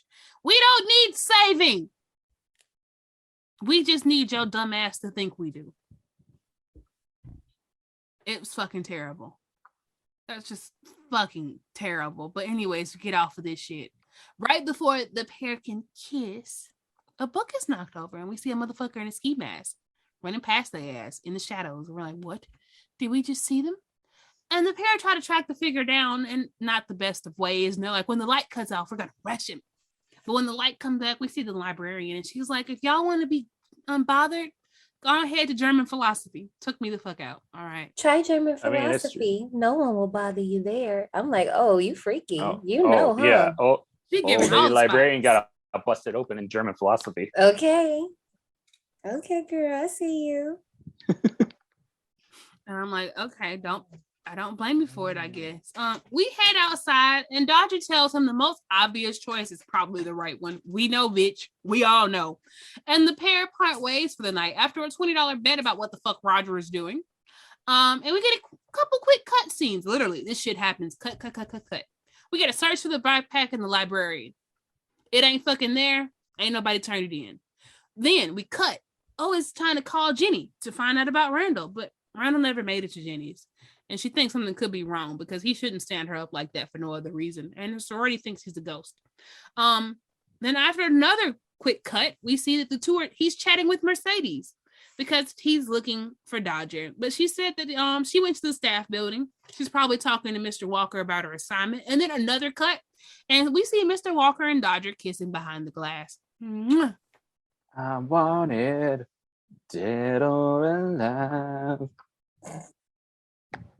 Cut back to the room, and Tom hands Owen his backpack and tells him, well, first of all, he hands him his backpack. He's like, here you go. The librarian found it. But Owen is very upset. His heart has been broken. He is not okay. And a million tears in the ocean. Let's go back to the beginning. Not the Bon Jovi. Oh my God. Not that song. Oh shit. But he all upset. He's all in tears and just he's fucking through with it, okay? He ain't going to the motherfucking dance. He don't want nothing. He just got to work on this assignment. But y'all, let me just point out, he was stressing about the assignment. He didn't turn shit in. He just told them that he emailed it to the whole class, which means you admitted to a crime for no fucking reason because your heart is broken. Because that is a crime, whole buddy. I thought he was saying he did actually like email his assignment, but there was also a little sprinkle of something else in there. But I don't think maybe that wasn't it. Never mind. He says that he emailed. He was like, "Where's your assignment?" He was like, "I emailed it to the entire class." He was talking about the goddamn the wolf. No, I get it now. But at first, I thought he was planting his blackmail. That's what I thought. I was like, "Oh damn, look at you." No, wasn't even that smart. Not even the slightest. Because guess what? Somebody was smarter than his ass. Because when Bon Jovi, that Brittany just found out was Bon Jovi, tells him, everybody, get some paper and a pen, time for pop quiz. He goes in his backpack and guess what the fuck falls out? Hunting knife. Oh shit. This knife has like, that knife was cool looking. Yeah. I was like, oh, okay, cool. Like that, I mean, that is supposed to be brass knuckles. Get a bash and then a stab, and then okay. I'm like, I like this. Which you should have known that's not your typical slasher. This is somebody with money, okay? Because that's not a cheap knife. Not in the slightest. And what kind of hunting knife has brass knuckles? This ain't it. That ain't no hunting knife. Just want to throw that out there. But fuck it. We got a little standoff between him and Bon Jovi. Bon Jovi wins, gets the knife from him, and then we cut, and we're on the way to the headmaster's office where Owen tries to plead his case. He's like, that wasn't me. It was planted on me. My room was thrashed. He's like, fuck it. Did you turn this shit in? Did you tell anybody? I don't really give a fuck. You finna get the fuck out this school. And he's like, I'm switching to good old blackmail right the fuck now. I'm gonna tell everybody, what? About you and Dodger. That's my student. The student you fucking. And if I tell it, and it doesn't matter if people believe me, if the rumor gets out, you're gone. They're gonna find a reason to get rid of you. And I'm like, damn. But it does a trick, because he warns him. He does warn him that, he thinks that he's smarter than he is because he does. But he's like, you know what? I like you, so we're just gonna let it go. And I'm like, you're fucking stupid. Bon Jovi is actually really good in this movie. I got to give him credit for that. Yeah. Like, even though he's obviously set up as a red herring, hardcore, he's actually pretty good in this. Yeah. I didn't even think he was a red herring. I just thought he was a Karen teacher. Yeah, I thought Karen teacher gives a sausage to his students. I didn't think it was him. I never for once thought it was him, but I figured there might be more to it. And I was technically right, but I never thought he was the wolf. Okay, so let's just be honest. I thought the first time I watched this movie, because I had to watch it 3 times, I missed the part because of the damn fast ass cuts where he saw old girl and him kissing. So I really thought he was a Karen ass teacher. I was like, why are you blackmailing him with these lies? And then when I watched it the second time, I was like, and then got to the ending. I was like, oh, it was true. Because at first, I really did think he was a Karen teacher. And that's why my statement is just like that. Because I didn't see it all. Then KISSING. And now we cut to the teens at lunch. And Owen's eating on his lonesome. So sad. Then we cut to the party. And Dodger catches up with him outside. And she's like, I'll let you go over the tree and through the woods later. But he's like, fuck you. I'm done with you. I'm done with the friend group. I don't do PDA. And I don't owe you shit. I'm like, God damn, you really in your feelings, sweetie, aren't you? Also, sis was dressed as Red Riding Hood. Like, oh, I thought it was a devil. That's why she's Red Riding Hood. That's why she said through the forest and over the hill. But I do love that this was Halloween setting too. That this movie is low key a Halloween movie. Even though this was like the Halloween dance, but we find out later all that other stuff. I mean, you can have Halloween parties from September. I say like at least September, like 15, 16. Oh hell yeah! If Christmas bitches can have freaking a whole November to be Christmas, then why not us get September? Honestly. Aside from a few birthdays, September is spooky season to me. So listen, what the fuck happens? Owen tries to go to work after his little meltdown, and we're like, what happened? And we see the wolf's reflection, and we get a little chase scene. I'm like, fuck, you tried to do so fucking much. Like, it pissed me off when he opened the door and hid behind the metal shit. After he finds the two lesbians in the closet, which the lesbians. That was on the nose. Get it? Though, in the because closet. They were in the closet, right? I was like, damn. The other, and then one of them was just like, "What the hell are you looking at?" And the other one's just like, "Hey, want to join?" But you know where he goes? Back to the little friend group he said he wasn't gonna have shit to do with. Huh? Why you going to them, huh, buddy? I do have to say, I thought it was a smart idea during the chase scene, because I do like this chase scene. I thought it was good. Too. But I thought it was a good idea when the wolf is outside and Owen comes to the door and they're like pulling against the door, but Owen decides to let it go so the wolf can fly back. That way he can close the door. I'm like, okay, that's smart. That's actually smart. That was smart. Also, before you get to this Halloween party, this knockoff Outcast Bombs Over Baghdad song, I was like, oh, this is my cut. And then I started listening. I was like, oh, this is not Bombs Over Baghdad. But it sounds like it. I was pissed. I did like that. There was a lot of people dressed as the wolf in it too, for a lot of psych outs for Owen. Yeah, because in horror, for some reason in horror, because we don't take shit serious. Scream 2, everybody was dressed as Ghostface. Actually, the first one as well. Actually, all through Scream, people do this. Oh, I'm not going to say anything with Scream 6. Sorry, I won't say anything. Oh.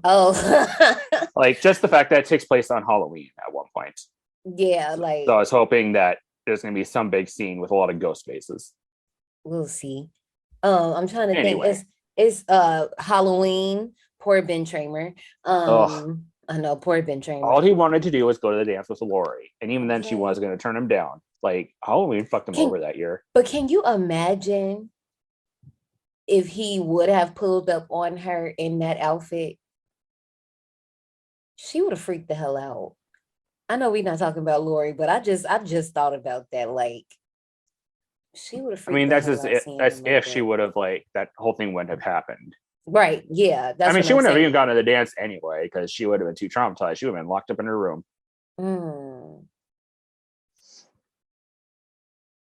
Annie Hooser.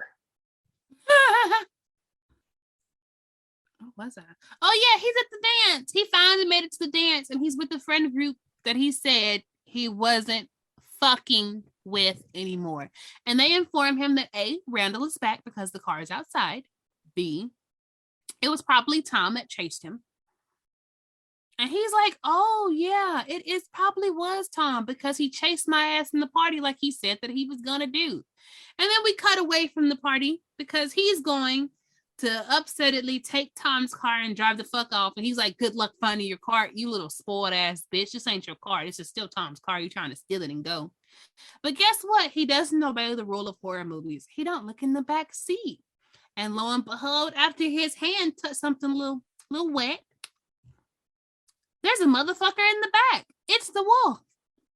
And we get another mini chase scene with car alarms included as he screams for help from the officer who, comes out guns a-blazing, but because they white, he don't shoot the person. And Mercedes has enough time to tell them that, hey, look, it ain't what you think. This is a fake knife. It was just a joke. Do not shoot me. Must be nice. Because we would have got shot. I just wish that Mercedes would have gotten shot. Or at least somebody should have got shot in that scene. Like, just to raise the stakes a little bit. For a little princess type like Mercedes, she had some aggression going on playing the wolf. No, Like she really does. She was going to really lay into Owen. I appreciate it though. She had to prove a point. She had to show that the wolf could have been a woman. So why really not go all the way? I appreciate it. That's dedication. That is Britney level dedication right there. But fuck it, because guess what? It's time to head to the headmaster's office. Why? Because they almost got shot by the police playing a game on Halloween Eve. Ooh, because we thought it was Halloween, but it wasn't. It was the night before. And Mercedes comes out looking all sad-faced and shit. I'm like, what the fuck is this? Why are you so upset? You were chasing somebody with a fake knife and put them into a thing of terror. But you know, she didn't really get in trouble like that, or we don't know what's gonna happen because Owen gets put in the office. He's talking to the headmaster, and she's like, hey, you gonna get in trouble. But I'm gonna take the weekend to decide. But while I'm taking the weekend to decide, y'all motherfuckers gotta sit y'all asses down in this school. You are not leaving for the weekend. I'll tell you on fucking Monday what the fuck is gonna happen. But while she's also having a serious conversation, I appreciate the fact that the child just busts the fuck in. With this silver shamrock ass man. Trick or treat. What the fuck?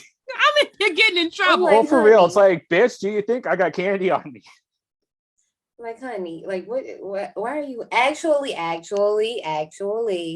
could be a candy dish on the desk. Yeah, but he specifically went up to Owen. Yeah.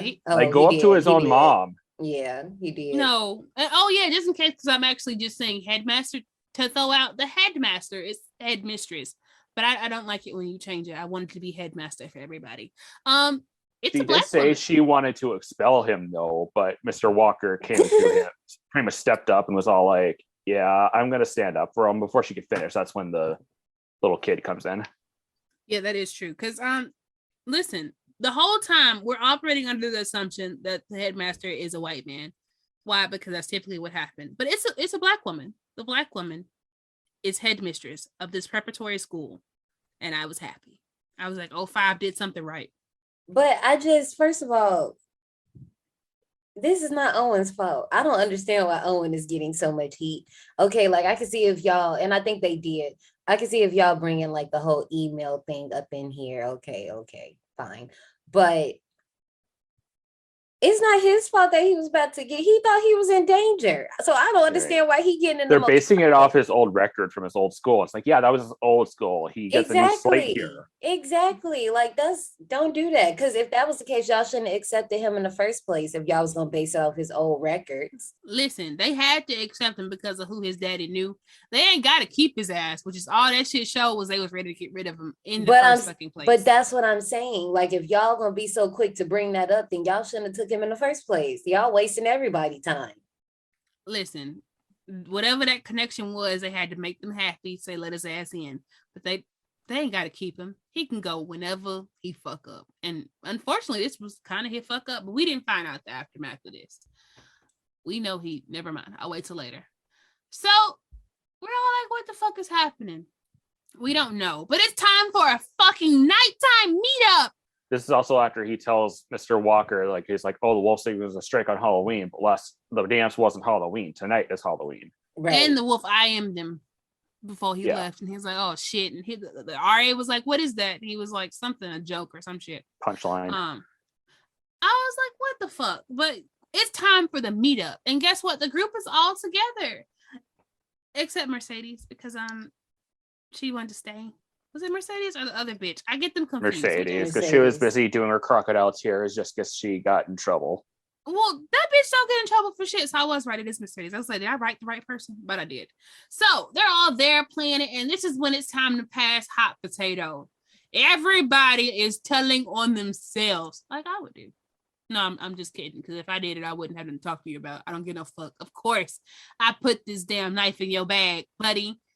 You trashed my room, even though logic says that he couldn't have trashed his room. But like I said before, academics is probably not his strong point. Social capital is. Gotta call a spade a spade. But while all this shit is happening, guess what's happening? So we got folks on the phone. We don't really know why. But Mercedes and her boyfriend are talking, and they're trying to say that these are the next phone sex is sending dirty pictures. I don't understand the logic of this at all. But he's like, what the fuck are you wearing? Because you're finna take a shower. Nothing. Less than nothing. All right? Sending nudes is not the next dirty talking. That's a whole different ball game. And her new game would have been terrible. But this is also a teenager. So gotta let this go. And she's like, I'm sending me a picture. She sends a picture. It's motherfucker in the back. He is upset. He is running to save his person. We're like, oh no, but that bitch dies. And guess what happens, y'all? The game. The same game they wrote that tale is what the fuck happens.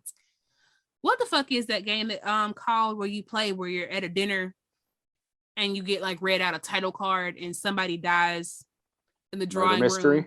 Yeah, that's exactly what the fuck happens. Because every time it goes, it's murder mystery time. Old girl dies in front of the mirror. Buddy dies upstairs. And we're like, what the fuck? This is exactly how it happens. And tick, tick, tick, just like everything. We even find Randall in the confessional, covered in blood. This is all after, Dodger pretty much tries to shade Owen, and then he shades her back about getting it on with Mr. Walker. Right. Like, did you see me push him away? I was going to end it because I liked you. Mercedes was already like, okay, no, this probably Owen doing all of this, because why you got us all up in here exposing ourselves like this? And then he got the nerve, like you said, Coco, to expose Dodger. But I'm just like, girl, so you were still with the teacher. No? Okay. Never mind. You don't think it was Regina's shade. Okay. Regina's shade after she leaves. She's like, and Tom's like, I don't believe it. Regina's like, I do. Right. Okay.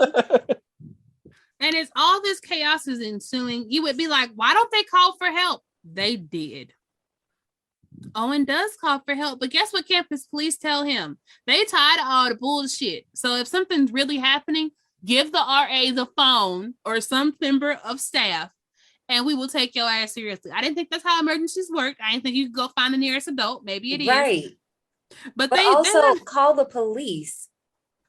Why was that not your first inkling to call the police? I don't know. I guess that was his version of police. Maybe he got routed when he called 911, because I know if we call it on school, it goes to campus 911. Oh no, that's crazy. I mean, it's kind of like with Scream 2 when Cece's getting harassed and all that, and you're like, oh, call campus security, probably because it's more immediate. I don't know. Oh no, I just would have. It would have been 911 for me, because I don't even know campus security's number. Oh no, campus police are real police. They really can take your ass to jail, give you tickets that stick. Well, then I feel like you said earlier, they can't just shut you down because you're crying wolf. This is real. Yeah, I don't think that's the dispatcher's call to be like, go get us an adult. That's bullshit. But fuck it. That's how we end up going down Lewis. Lewis ends up dying in the fucking stairway, just like we predicted. But you were there. Okay, go ahead. I'll say this later. I did like the Mercedes shower scene, but again, they shouldn't have showed this when they were like picking the victims. It would have kind of made it more surprising, Yeah, thank you. Okay, and that's what I don't like, because we seen all of this, so we know all of this is going to happen to these people. Like, I would have rather, like, if that whole scene where they were talking about the deaths, we didn't see anything. We just see their faces as they're sitting on the quad talking about all of this, instead of getting jump cuts to it actually happening. So that's why it pissed me off, because I'm like, Owen, you were right there when they concocted all of this. You don't remember this? You remember everything else that people be saying, but nothing about this was like, oh, this seems too familiar. Are y'all fucking with me? Like, nope. Really, Owen? You got selective smartness? Okay. Yep. Because for some reason, instead of running to the police, he see that Bon Jovi's car is in the parking lot. He's like, you know what? I'm going to run there. Why the fuck wouldn't you run to go get help? You literally just saw someone die. You think dies on the top of the fucking stairs. And you're like, you know what? I'm going to go run to this teacher's office while the phone rings with a bitch I didn't even talk to or like a few minutes ago.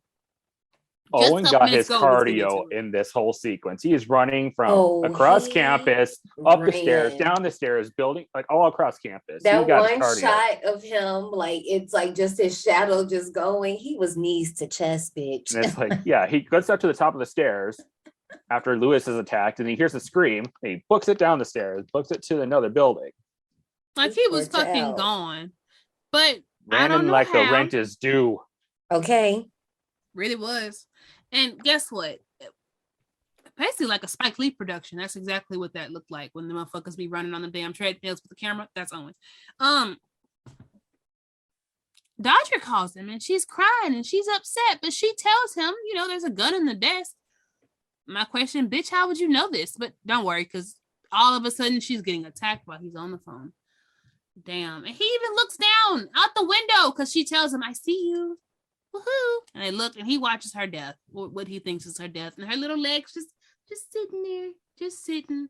And guess what? It's time for a stand off because Bon Jovi walks in, and the math ain't mathing to Mr. Smartass.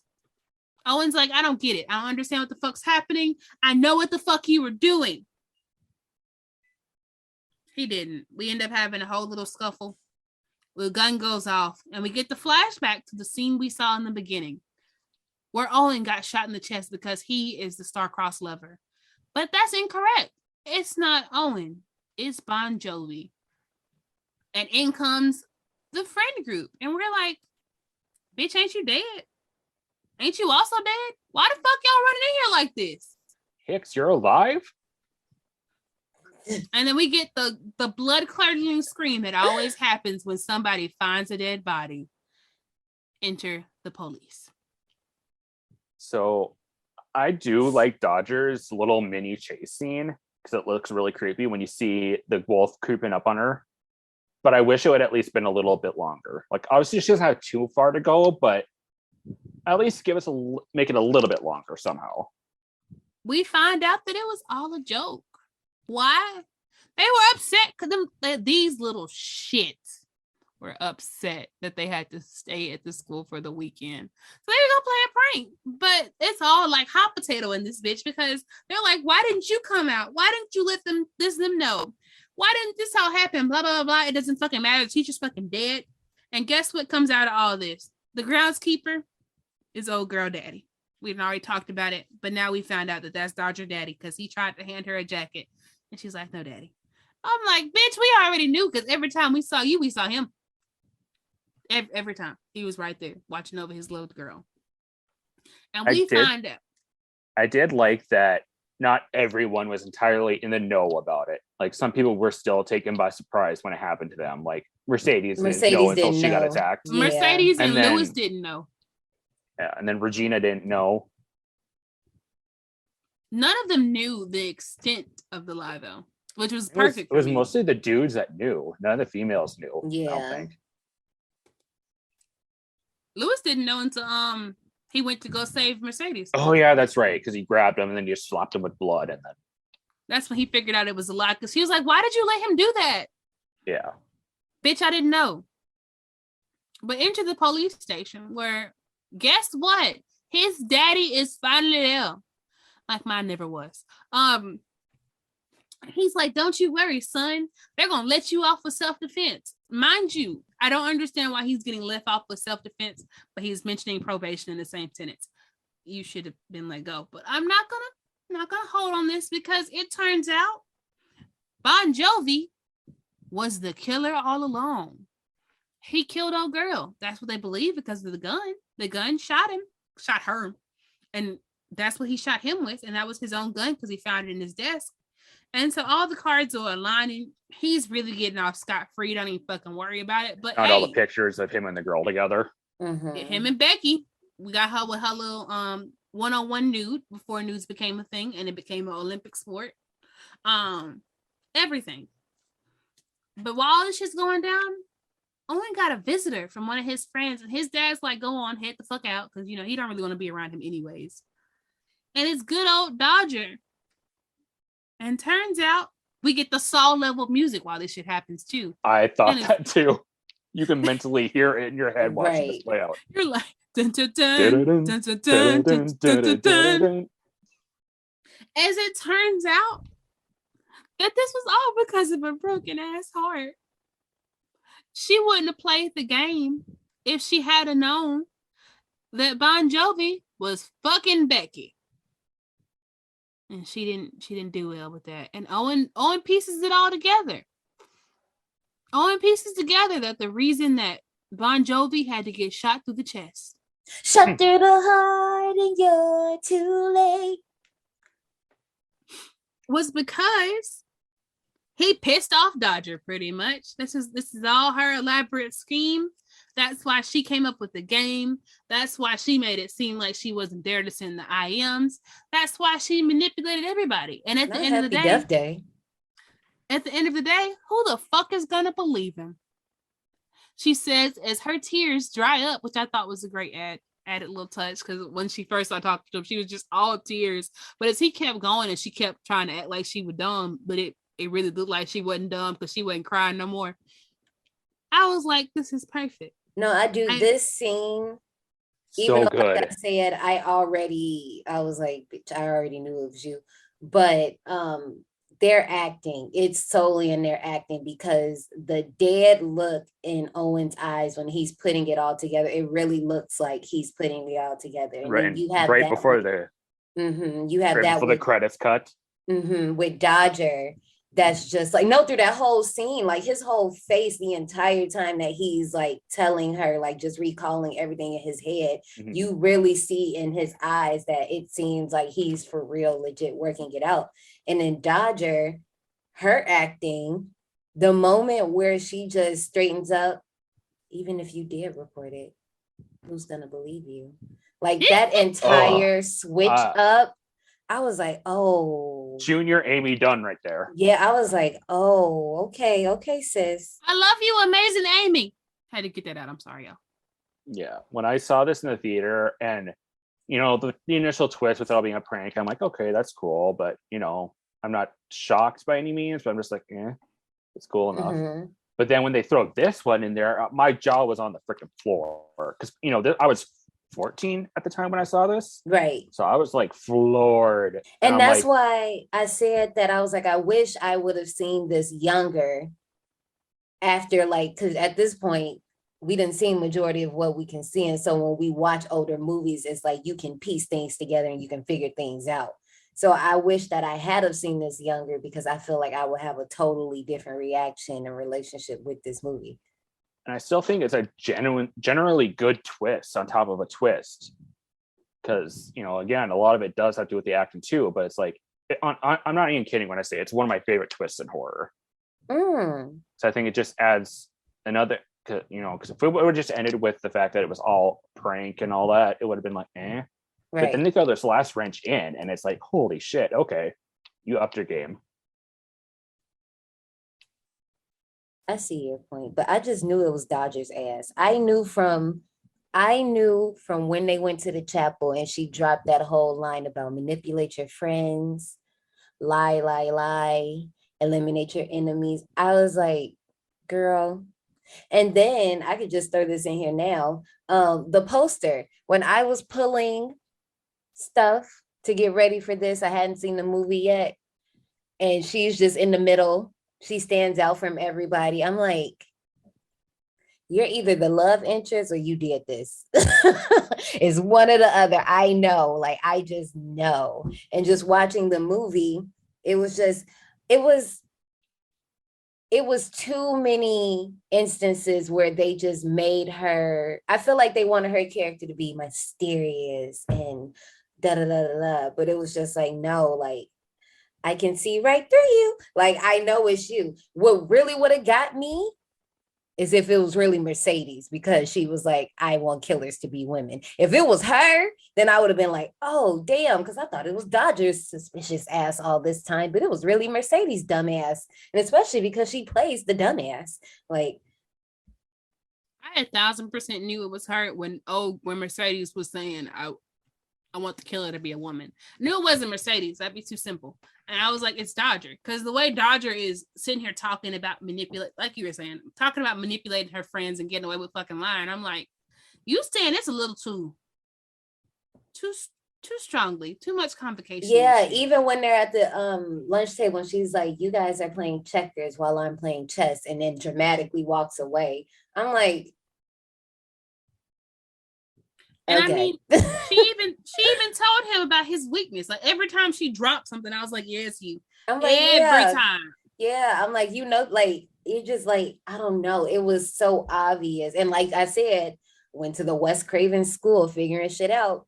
I'm like, it's you, girl. Like, it's you. It's you. But if it was Mercedes, my mouth really would have been on the floor, because I'm like, this whole time they set Mercedes up to be a dummy. We already seen her try to get at Owen. So at that point, it really would have been out your head. You wouldn't have been thinking about her anymore because she already got caught once. But I would have loved if it was Mercedes versus Dodger, because then that would have made me feel like a dumbass thinking it was her this whole time. Yeah, I guess it would make sense too, because she seems more like the type that would be like fucking a teacher than Dodger. That too, exactly. Yeah, like Dodger, the whole I'm a townie and da da da da da da da da. Like, yeah. And then also on top of this, with this movie, and sometimes I don't mind. Sometimes I completely don't mind. So this isn't a big judgment. This movie, if one thing went wrong, this whole thing just crumbles. Because if anybody is out of line, or if something just does not go as planned, how do we know that this is going to go the way that it went? You know what I'm saying? Mm-hmm. But that's like a small thing, because it's a lot of movies. You could say that about a lot of horror movies, so that's not a big deal for me. But I'm just saying. But I also feel like I would have liked this. I would have believed this more if they were college kids versus high schoolers, because I was thinking that they was in college anyway, just with uniforms. But I do want to say too that I think, people like poo-poo on PG-13 slashers, which, that's understandable.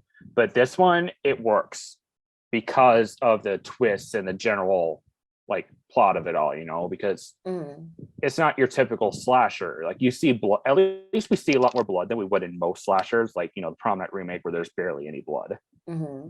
So I think because of the movie that it is, the PG-13 rating works in its favor. I do wish that I did wish that we would have, like, I just wanted more people to die. We only get 2 deaths in this movie. That's Becky. Like I said, that's maybe, yeah. So that's why I said they should have at least incorporated Tom and Regina into the mix. Yeah. So it's like the whole friend group. I just wanted a little bit more stakes, because when I found out that all of them was alive, at least, like, I don't know. Yeah, I just feel like somebody else needed to die in this. I mean, no one died in April Fool's Day. Yeah, but also I don't want to, just in case somebody ain't seen it. But yeah, however, I don't know what's different about April Fool's Day that's different from this one. I don't know. April Fool's Day just does this whole thing better to me. I like this better than April Fool's Day. It's okay. No, it's fine. Like, I don't know what it is about April Fool's Day. It's just done a bit better, in my opinion. I like things in this movie, but like I said, I think I just saw it too late. Had I seen this earlier, like when I was a teenager and I wasn't able to put 2 and 2 together yet, and I'm just watching stuff and I'm like, oh my God, like, I know I would have a different reaction to this movie, because when I was watching it, I was like, damn, this will probably hit different for me had I seen this sooner. But that's really all it is. Ratings. Yo, this motherfucking movie got 5 out of 10 on IMDb, 23% on Rotten Tomatoes, and 75% of Google users like this movie. Brittany would have to say, because I normally don't give my rating first, like, what is that called? I don't volunteer my rating first, but I'm going to give it on this one, which is probably a bad thing. These tickets display how half-assed this movie was to me. The marketing was great, but I seen that damn twist coming a mile away. the twist within a twist didn't do shit. Because I was like, it was that bitch all along. You can't tell me differently. And when the end came, I was like, I like the way it was executed, but I already knew it. And then it just kind of defeated the purpose. Because like everything in the movie just kind of cemented that it was her. So this film gets 50 tickets. I thought this was kind of a pretty fun slasher, well, pseudo slasher. I still I think that, yeah, like we used to discuss before, it should have included a little more, quote unquote deaths, maybe a little more character development from like some of our more supporting characters. But I think generally it was well acted, especially from Lindy Booth and Julian Morris, particularly in that last scene. I like that it kind of had a double twist on it. The final one still, like I said, I love it. Whether even if it may come off as predictable, it's like, more knowledgeable horror fans. Right. But I still think in context of the story, it was solid. So I think the look of the wolf was really cool because it was so simple. And then the fact that it is a pretty breezy movie, it goes really fast. Yeah. So I do think it also would have fared better had it been released in early 2000s or late 90s, kind of another one to piggyback off Scream. But no, I really enjoyed this. I give it 80 tickets. For me, I limboed. I'm not gonna hold you. I really limboed because as I've expressed all of my points, I definitely saw it. I don't have to really reiterate too much, but there were moments that I liked in this movie. As Coco said, I did like the acting between Julian and Lindy Booth, especially at the end when the realization is all coming together. The way that they use I Am, obviously we knew that it was going to date itself and that's fine, but it's still like a bit of nostalgia because it's like I knew what that was like. So with that being said, I am going to give Cry_Wolf 60 tickets. All right, y'all. I just want to start off by saying I'm sorry that I couldn't be live recording with you this week. Life happens, shit happens, and it's my traveling season. Yeah, so there we go. I'm also kind of sad because I didn't get to gush over Jared Padalecki live, like how y'all know that I normally do, because that's my boo, okay? And he had a PT Cruiser in this movie. I had a PT Cruiser, that was my first car. Sadly, it wasn't a drop top, but we moved. Cry Wolf, this is my first time seeing this movie, and I just want to say that I hated it, okay? What the fuck was this shit? I knew off bat that Dodger was a sketchy ass bitch, and she's a sketchy ass bitch, okay? It was painfully obvious from the beginning of the movie that something was going on with her, and it made me mad that she set my nigga Owen up like this over some dick. You almost got your friend shot by the police over some dick. Like, bitch, he was a pedophile, and you killed a girl that he was taking advantage of because you was jealous? That makes no sense. This movie was dumb. Um, I was a little bit shocked though that the teacher actually was a murderer. Like I was just like, ooh, he was really a murderer. Um, I'm glad that Owen got off. I really didn't think that he should have been arrested because again, he was tricked. And like I said, the teacher was a pedophile anyway. Um, I just this movie got on my nerves. This movie got on my nerves. I am like really upset right now because I had to watch this shit. Um, and the fact that Dodger was guilty over some dick. Like I just can't get over that. And I'm just gonna keep saying it. You set all this up over some pedophilic dick. I just I I have no words. I have no words. One funny part though that I did like the fact that the old lady suggested that they go and canoodle over in the German philosophy because don't nobody be over there. That was funny. But I also thought that the friends weren't shit, even though I know it was fake. But they weren't shit because how do you not care that Randall been missing for days? Like that makes no sense. But whatever. So I give this movie a 50. Um, I just I can't give it no higher than a 50.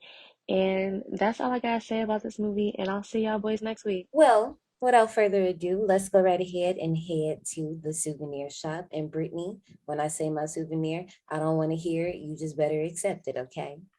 Damn, don't do me like that. No, because I know you. I know you. Okay, I'm listening. I'm ready. Thanks for riding. Before you go, take a detour into the souvenir shop. I want that hunting knife with the brass knuckles. I'm sorry. That is cold.